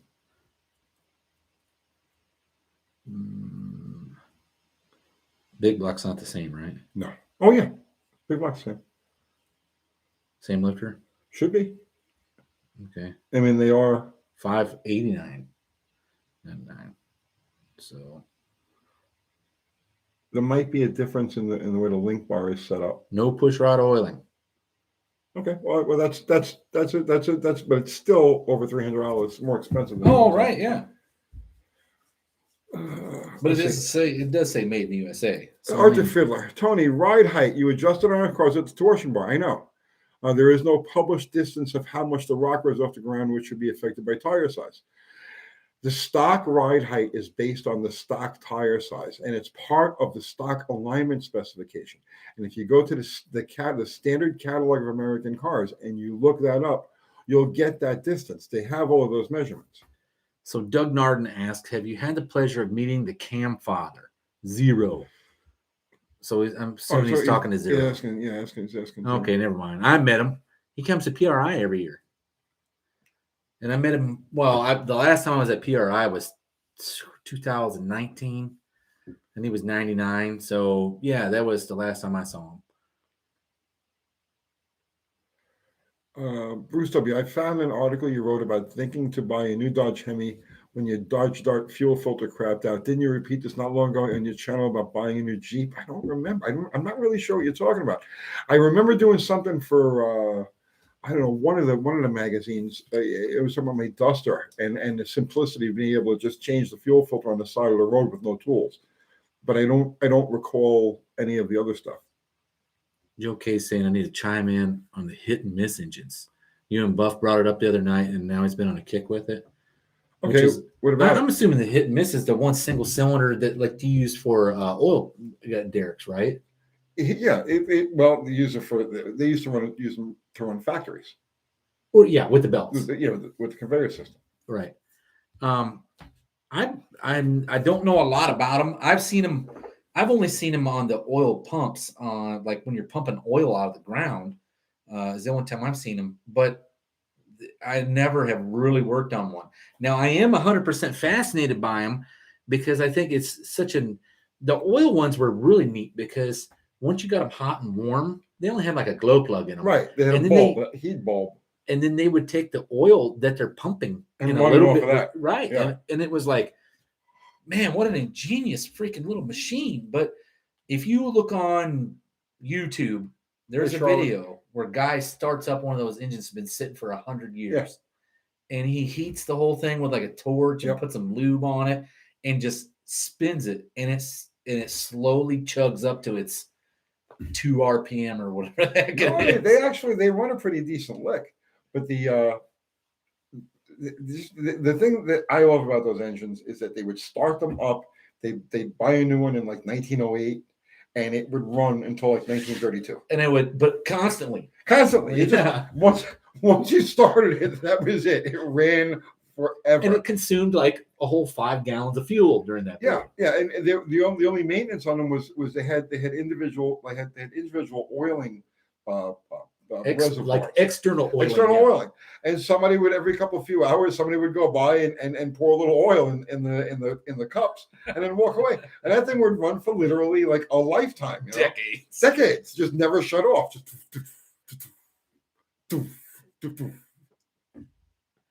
They're great when they don't have a load on them. I always like them when they don't have a load on them.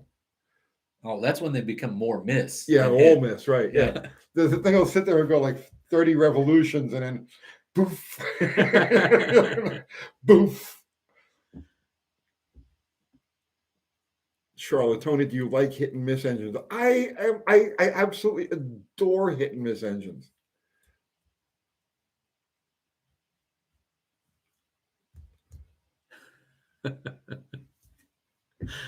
I want to run a 7th, and Michael Morano says, I want to run a 7th injector on my turbo Buick.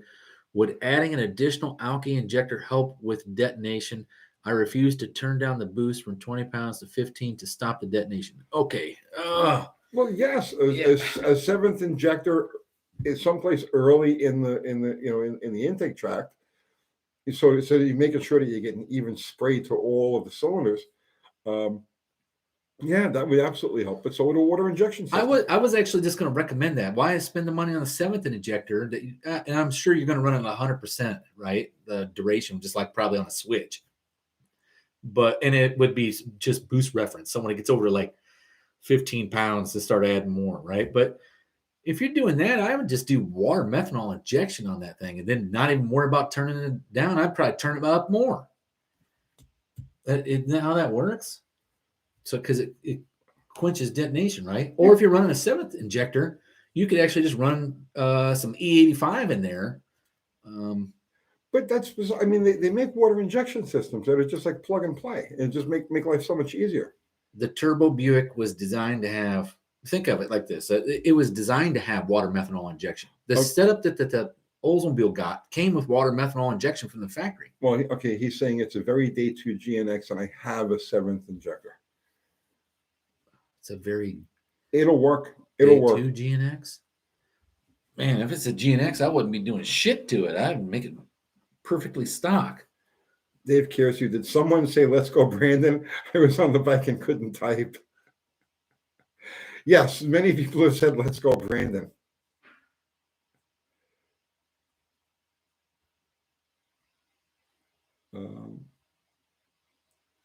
Delta Tech, is the 2-barrel on the Slant 6 the same size as the 318 2-barrel? Yes, but it is jetted differently.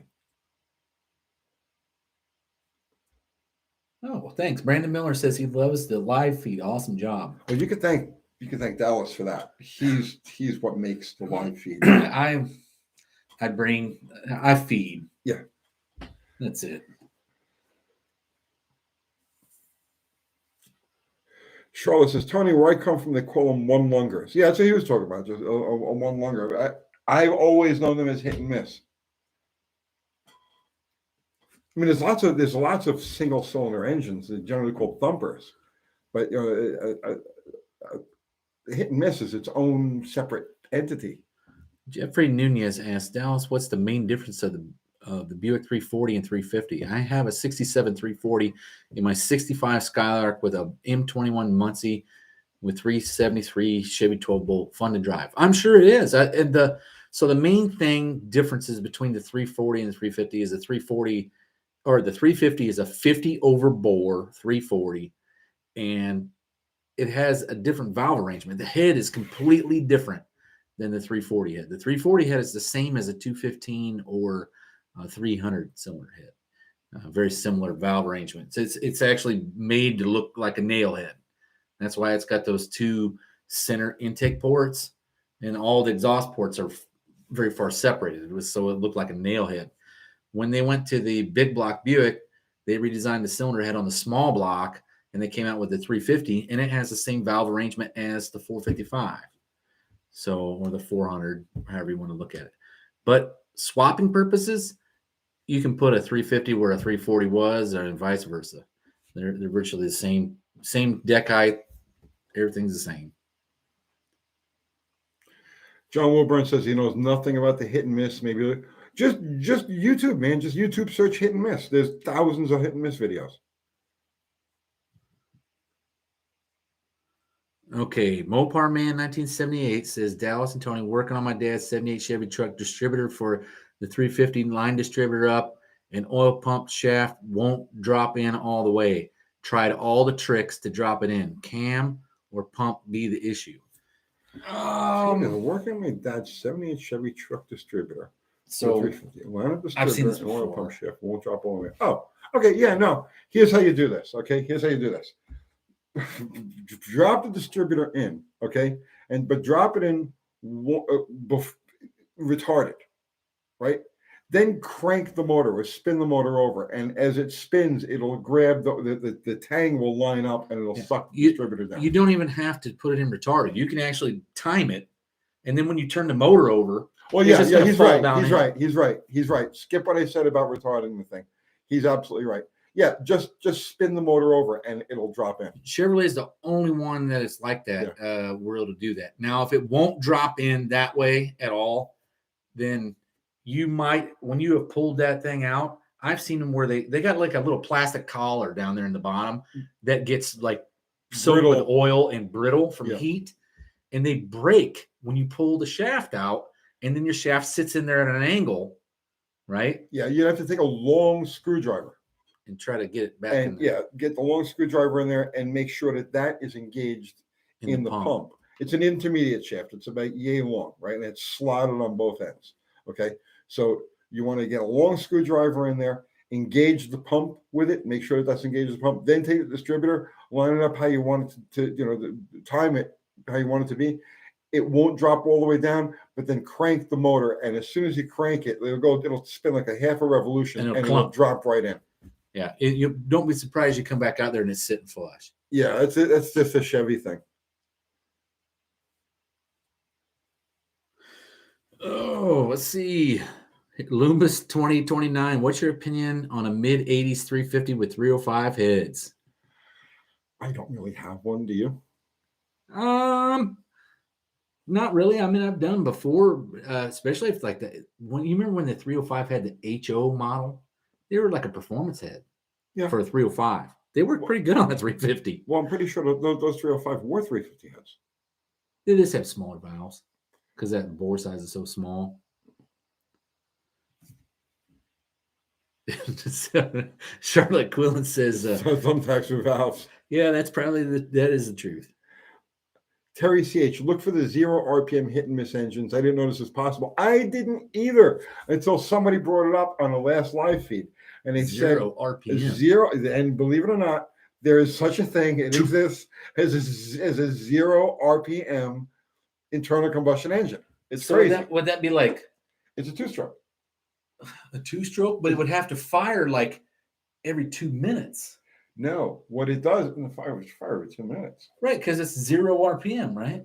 What it does is, so you got to picture this. You actually got to see it running in action to get the idea. It's a running engine, but 0 RPM, no revolutions. So what happens is the piston will light, okay, drive the connecting rod back, okay, then if it doesn't have enough flywheel to go all the way across, so it'll come back up, drive the piston back up, it'll light, and it just keeps repeating this cycle back and forth, where it never actually completes a revolution. Oh, because it's not making enough power to push the crank around? Right. Yeah. It's a certain setting that you would make on this thing. Okay. And I don't know how they all have little operating idiosyncrasies. Right. But it's a 2-stroke hit and miss type of engine. Okay. And it'll achieve 0 RPM. The flywheel, the connecting, the crank throw will just go like this. The flywheel just goes like this, and the piston only goes like this. Huh. And then you give it enough fuel or whatever it is so that it has enough power to make a full stroke, and then the thing starts spinning. Huh.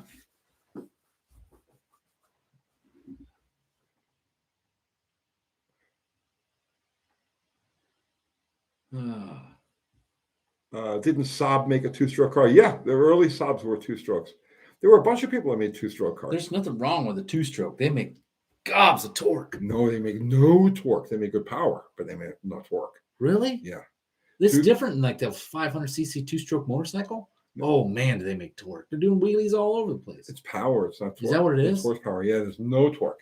That's why you actually have to come up on the pipe to get them to go. Like that's what made the Kawasaki Triple such a crazy thing to ride, because you'd hit it, okay, and then we go, and it's like right? a bog, and then the rush, and then it just go nuts, right?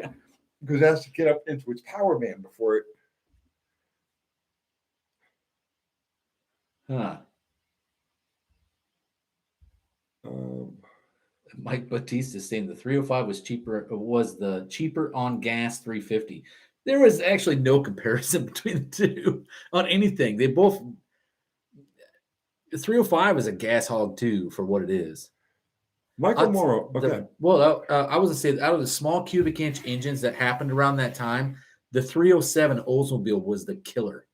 That one was actually made decent torque and power and got awesome mileage.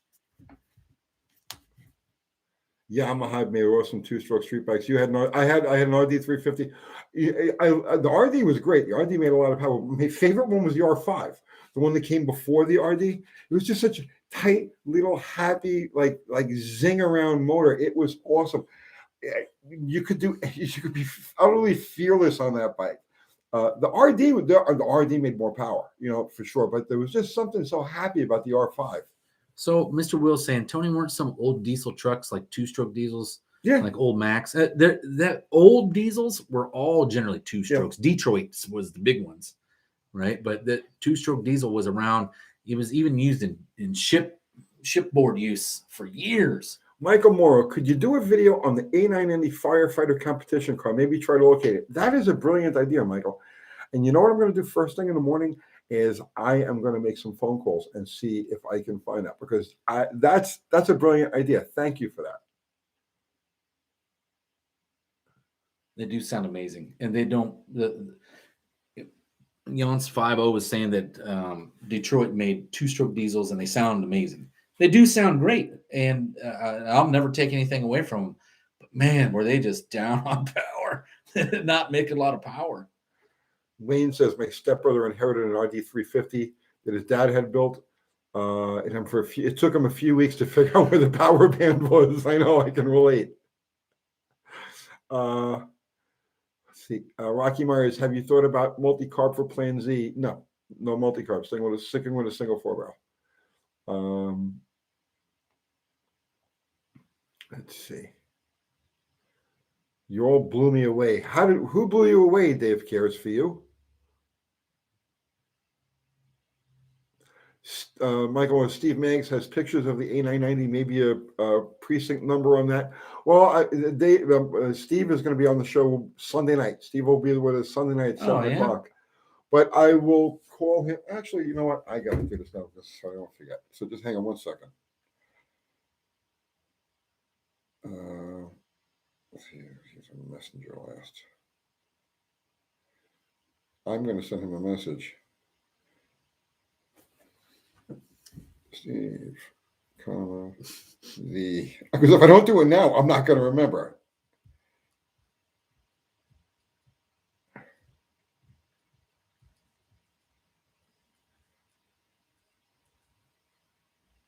Okay. Yeah, done. But yeah, Steve will be on the show Sunday night, 7 o'clock. Mr. Will asked, what was the purpose of the 2-stroke diesels as opposed to 4-stroke? Was it just evolution that they went to 4-stroke diesels? Probably efficiency. I think it probably was efficiency, big time. The 2-stroke has technically twice as much fuel.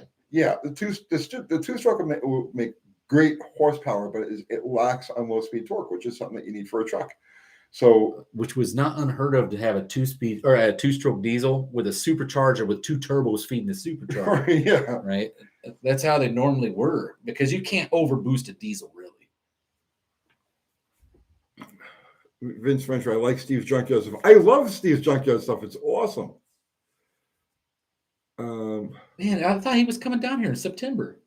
Yeah, no, he was busy. He couldn't make it down here. Hey, well, you know what? We should plan Steve coming down here, and we'll do a Tennessee junkyard crawl. Well, that was the plan. That would be kind of cool. In September. We'll tell him to come down. I'll call him and bug him. 2-stroke diesels are loud. They are. They sound so good, though. I mean, what's cool about them? They came in a semi truck with like 16 gears, and if you like gear banging, a 2-stroke diesel with a 16 speed is probably the way to go, because, man, does it sound like you're racing the entire time. Danny Boyd is saying the supercharger wasn't there for boost.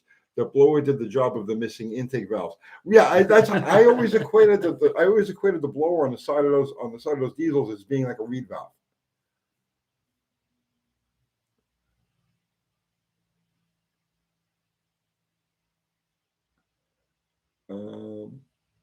Let's see. David J. I was watching you cruise in Bottle Rocket. That 318 sounded and pulled strong. Would that cam pull the same in a 340? Yeah. Or probably better. Well, actually, it would be a smaller power band. Slightly smaller, because it's only it's 30 cubes difference, right? Yeah. You'd never. Yeah, you're probably right. No, it's not even 30. It's 22 cubic inches. Yeah, I wouldn't even notice it. Michael Moore, why don't you guys come up north and do UTG in New England with Steve? We could do that too. I have all I could do to get from here to the house. Where's he? He's in Massachusetts. He's in Massachusetts. Man, I don't know. Once you start getting past, I'll put it to you this way. Once you get past Ohio into Pennsylvania, don't they start freaking taxing the crap out of you and tolling you to death just trying to drive somewhere? I mean, I don't even worry about that. My problem is I don't have anybody here to take care of things. Like, for me to go past Nashville is a problem. You know what I mean? It's like it becomes a logistical nightmare. That'll change as time goes on, as we add people, because we have new channels starting. We have and I'm not doing the channel myself, but UTG is producing a Jeep channel now called Daily Driver Jeeps. When's that going to start happening? That's going to start with the first episodes are going to be out in about 3 weeks. But we're shooting this Saturday. We're shooting an introduction for it. Okay. So yeah, we have other projects in the works here, other channels in the works. So as that happens and I have more people in the mix, then I'll be able to go and do more things. Yancey50 says, come to Western Canada and go snowmobiling this winter. I don't think you can go to Canada, can you? Oh, you mean I had a little problem in Canada, but Well, I'm just talking about we can't even get across the border because it won't. oh let us yeah, in. that too, right? Yeah. Um, Plus the murdering the guy and the burying him with his shoes still out. And I actually punched out a cop in Montreal once. oh, seriously? Yeah, seriously. Looking forward to the Jeep channel. We'll cover CJs. Yes. It's going to be a whole different. It's going to be basically a really different flavor than what we do here, because this is really geared to people who daily drive their Jeeps and like to go off-roading with them. So it's like it's all about the accessories and getting ready for the trails and all the other stuff. And I have a couple that are going to do this. They're both like crazy into Jeeps. They love this whole thing. They're part of a Jeep club, this whole Jeep society. And like I said, that's UTG is going to be producing daily driver Jeeps in about 2 weeks. So the channel will be up in about 2 weeks. Huh. Well, what about the E-Hero? That's well, the E-Hero is going to be right. Actually, we're going to use the E-Hero on Saturday, and we're going to do a video. They have their trail rig, which is all ready to go. It's like super nice. It's beautiful. Like so it's totally like the E-Hero. Well, we're going to park the two of them nose to nose, and Kim is going to go through mine and tell me what I need to get ready to go for the trails. Okay. Because I've never done it before. I know. Well, you got no background in right. it, so it makes sense.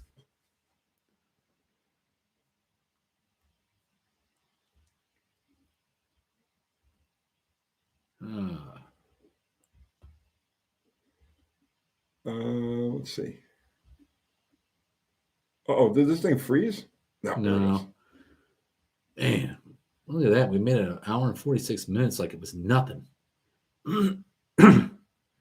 One bad French cop can ruin the whole country. Please. It was just, please. I don't, this was a long time ago. Michael Moore, did you ever witness Brooklyn Heavy Street Race back in the 70s, or was that before your time?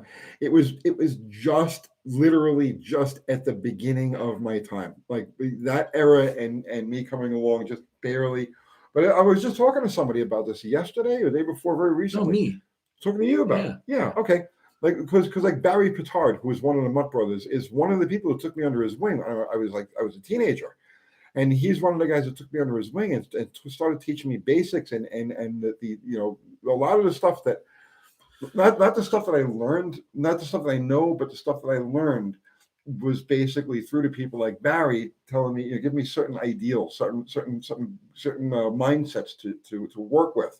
So yeah, I actually have a very, very close ties to that. I mean, long story, right? But I have very close ties to those people. But no, that was actually just before my time. Oh, Dave does care for me. I know he cares for me because he sends money. How can you show that you care more than that? Yeah. More than cash. How would you pay for 302? How much would you pay for 302 head Mopar small heads? Or is there a cheap aluminum version that's better? I don't think there's a cheap version of the 302 head. I don't think there's any aluminum version of the 302 head. But I mean, you go to pull apart and yeah, they're around. I wouldn't pay more than like $100, $150 for a set. No wrapping for me, Wayne Buzzle.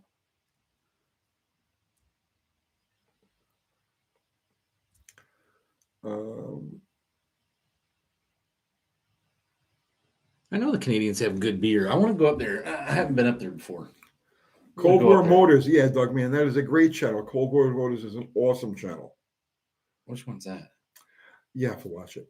Well, I think I've seen it. Yeah. It sounds familiar, but I don't. Which one is it?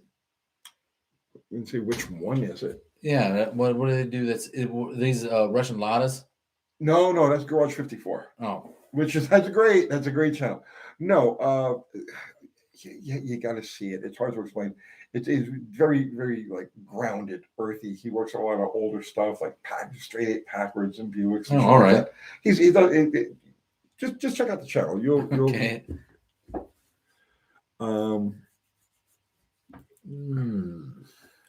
My cousin would hang out. No, the wedge in was gone. Did you see the episode? They just please see the highlight comment. Dave cares for you. The highlight comment.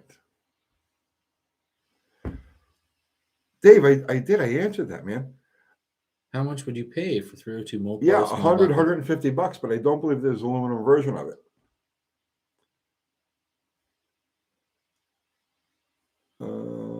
Yeah, but Charlotte Quillen is saying the Chevy 2 was Acadian in Canada.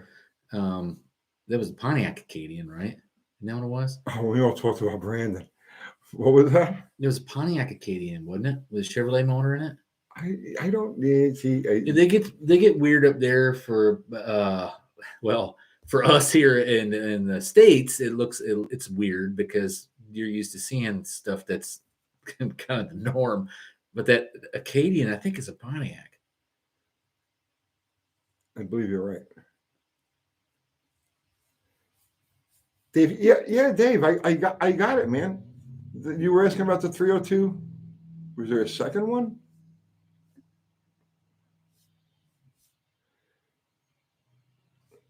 No, that was it. Yeah, Dave cares you. I answered that. I was saying I don't know of any aluminum versions, and I would pay about $100, $150 for a pair of those 302 heads. So we're not doing it again because that was 3 times, Dave. And we're going to need at least $20 more. Dave's not here. Beaumont was a Pontiac Chevy. Oh, that's it. Beaumont. Okay. Yeah, that's the one I'm thinking of. Oh, man. So did you see the episode of Garage 54 they just put out, right? They took a crankshaft, broken crankshaft, and MIG welded it together. And put it back in? And finished it on a lathe. Uh-huh. Okay? And they put it in, and they couldn't blow it up. Huh. I would have thought the torsional stresses and all of the stresses would have broke that thing. Would have just snapped like glass. But no, and they showed the kid doing it. He was like a young kid, like, 22, 23-year-old kid. With like just like a MIG welder. I don't understand, Dave. Dave, yes. You're really caring for us, but I'm not understanding. Dave, we did that already. We got your 999 super chat. I answered it 3 times. Was there something else besides that? I went back to see if I could find it. How much would you pay for a 302 Mopar small block heads? Or is there a cheap version of aluminum that's better? Yeah. Okay. Rewind just like 2 minutes ago. No. $150, $150 for 302 Mopar small block heads. Hopefully that answers both of these super chats. Ohio River Picker, you act like a conservative Trump supporter, but brag about being wanted for shooting a cop? Who shot a cop? I punched one. I know a cop shot in Toronto in the 90s. When you shoot this cop in the runner, I look forward to this video. He's an idiot. We get so many idiots. Yeah, trolls. Mike B says it's just about the money. He loves you.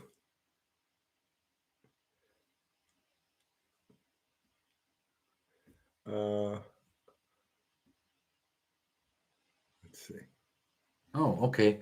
J. Russell Finch is saying he's got an NOS fan belt from Max Wedge. It has memory from packaging because it's been in there so long, right? Where the hell did that question go? Well, he was wanting to know how to fix it, right? So there's an easy way to do that. Go buy a 1 gallon jug of like traction compound, like VHT or something like that, right? You can pour that in just a pan and throw your fan belt in there, and it will soften that rubber back up. I don't know what happened there. It jumped, and then it jumped big time. So I didn't see that question any longer. But hopefully that answers your question. Charlotte Cole and Tony, did you know the DeFeo family? I am the DeFeo family.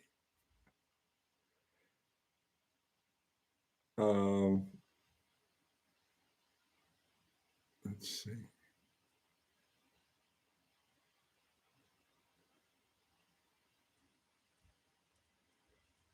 How's the fiddler? I'm 3 years older than you, so it bothers me to call you uncle. So darling, that's okay. You call me Susan. It's fine. Crystal, even more so. On so many levels, she should be called Serene Crystal or Patient Crystal. You know what I mean? Yes, Charlotte. Yes, yes, that is my family.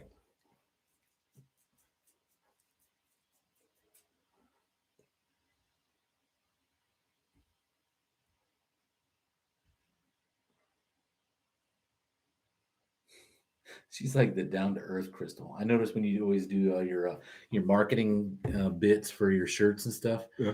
Crystal, she can't control her laughing when you're like, "All right, pour this gas on me," and she's like, "No, I'm not lighting that." Well, it's because we don't rehearse anything. Yeah, you just throw it together, and she has no idea what you're going to say. She has no idea what's going to happen. Dallas, come up to B. Yes, go to B. I think you need A to B. I think you know to give it. I think you got to go to B. Well, I'm going to go to B here in a little bit.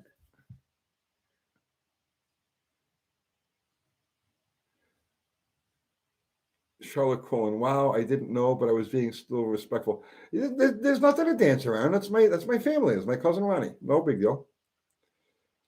Yes, the Amityville Horror de Feos. Yes. What? Your family has history with that? That is my family. Okay. That's why you don't want to leave your house. Why is that? To go anywhere. Like you can't travel anywhere. Is because something bad could happen.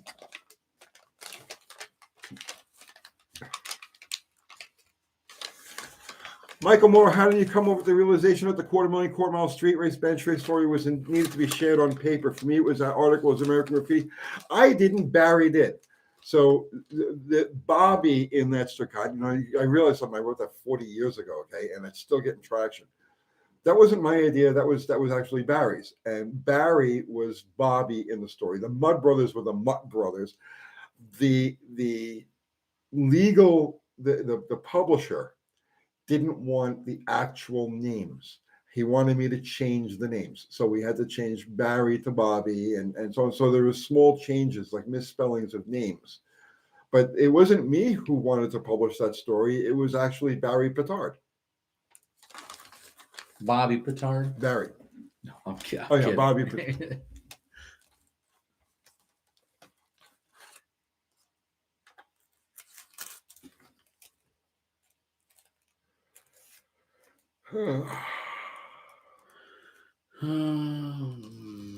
Dave Kiersey sent 2 highlight chats. It didn't show you all trying to see what a decent amount to pay for a 302's Moper heads is. Dave Kiersey, we answered it 4 times. 4 times. At least 4, right? Oh, yeah. Here, he'll answer it from memory. Go ahead. This will be 5. This will be number 5. Dave cares for you. Dave, I wouldn't pay more than $100 to $150 for a set of 302 heads. They don't make an aluminum version. There you go.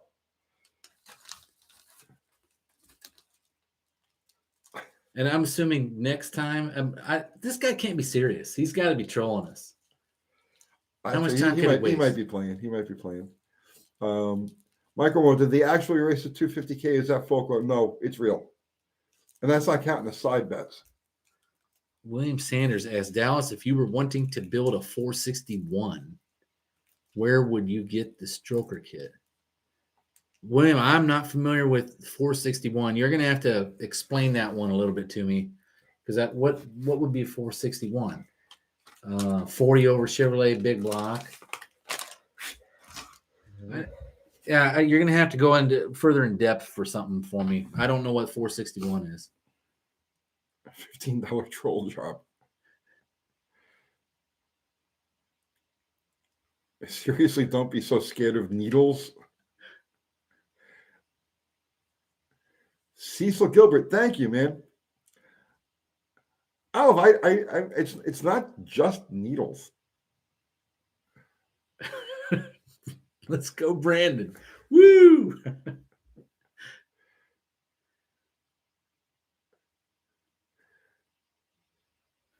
What? What's that? Derek said he worships your videos. He's moving to Tennessee. Are you going to do a revival with him? I haven't talked to Derek in like a month. The last time I talked to him, he was just in the process of moving down here, and I know he's been running around with the duct tape drags or whatever it is that they're doing there, and he's all over the map right now. We'll get together when he I'm settles sure in. when the weather sets in and it gets cool around here, there's going to be stuff for people to be looking for things to do.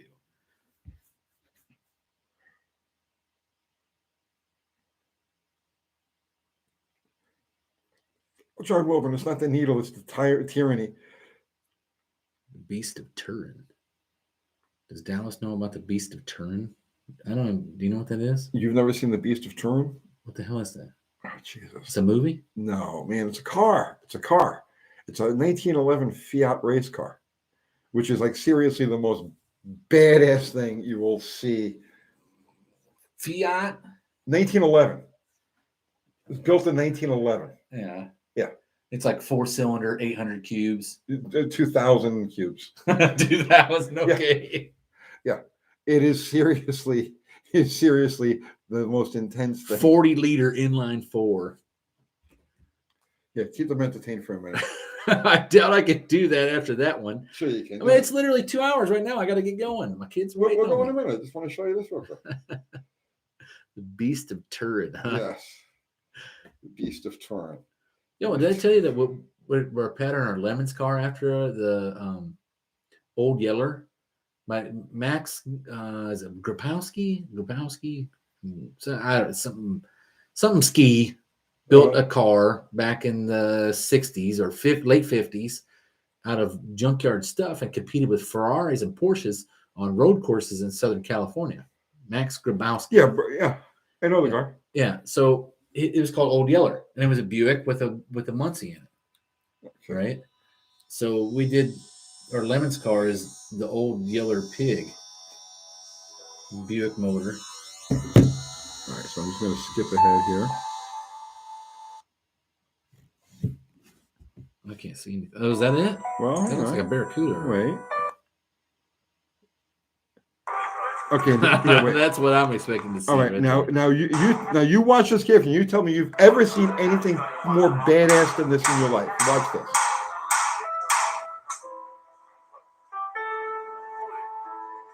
It's tall like a tractor. Yeah, watch this. Oh my God! Look at that guy trying to turn it over. Watch. It gets better. Watch.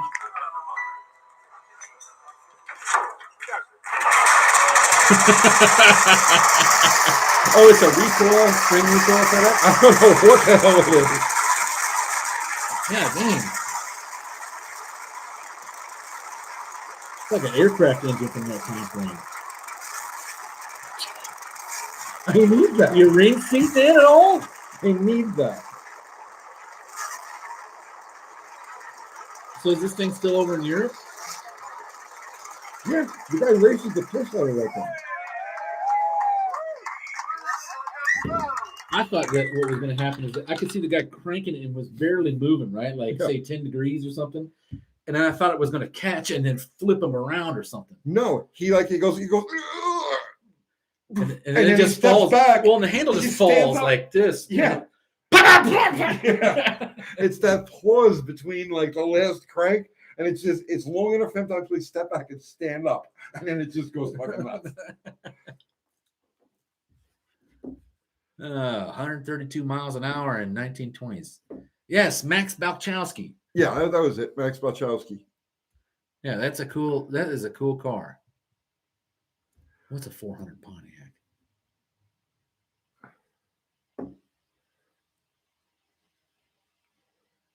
Oh, Mr. Well, thank you, man. Are there any of the original Ram Chargers race cars still around? I don't know. I don't know. Original cars? I bet there is. There's quite a few of them that probably are at show events, Mopar show events.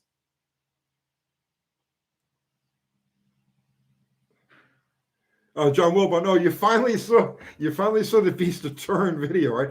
Bro, it's just right. Oh my God, that's wicked. The sound of it. I am telling you, it's just too much.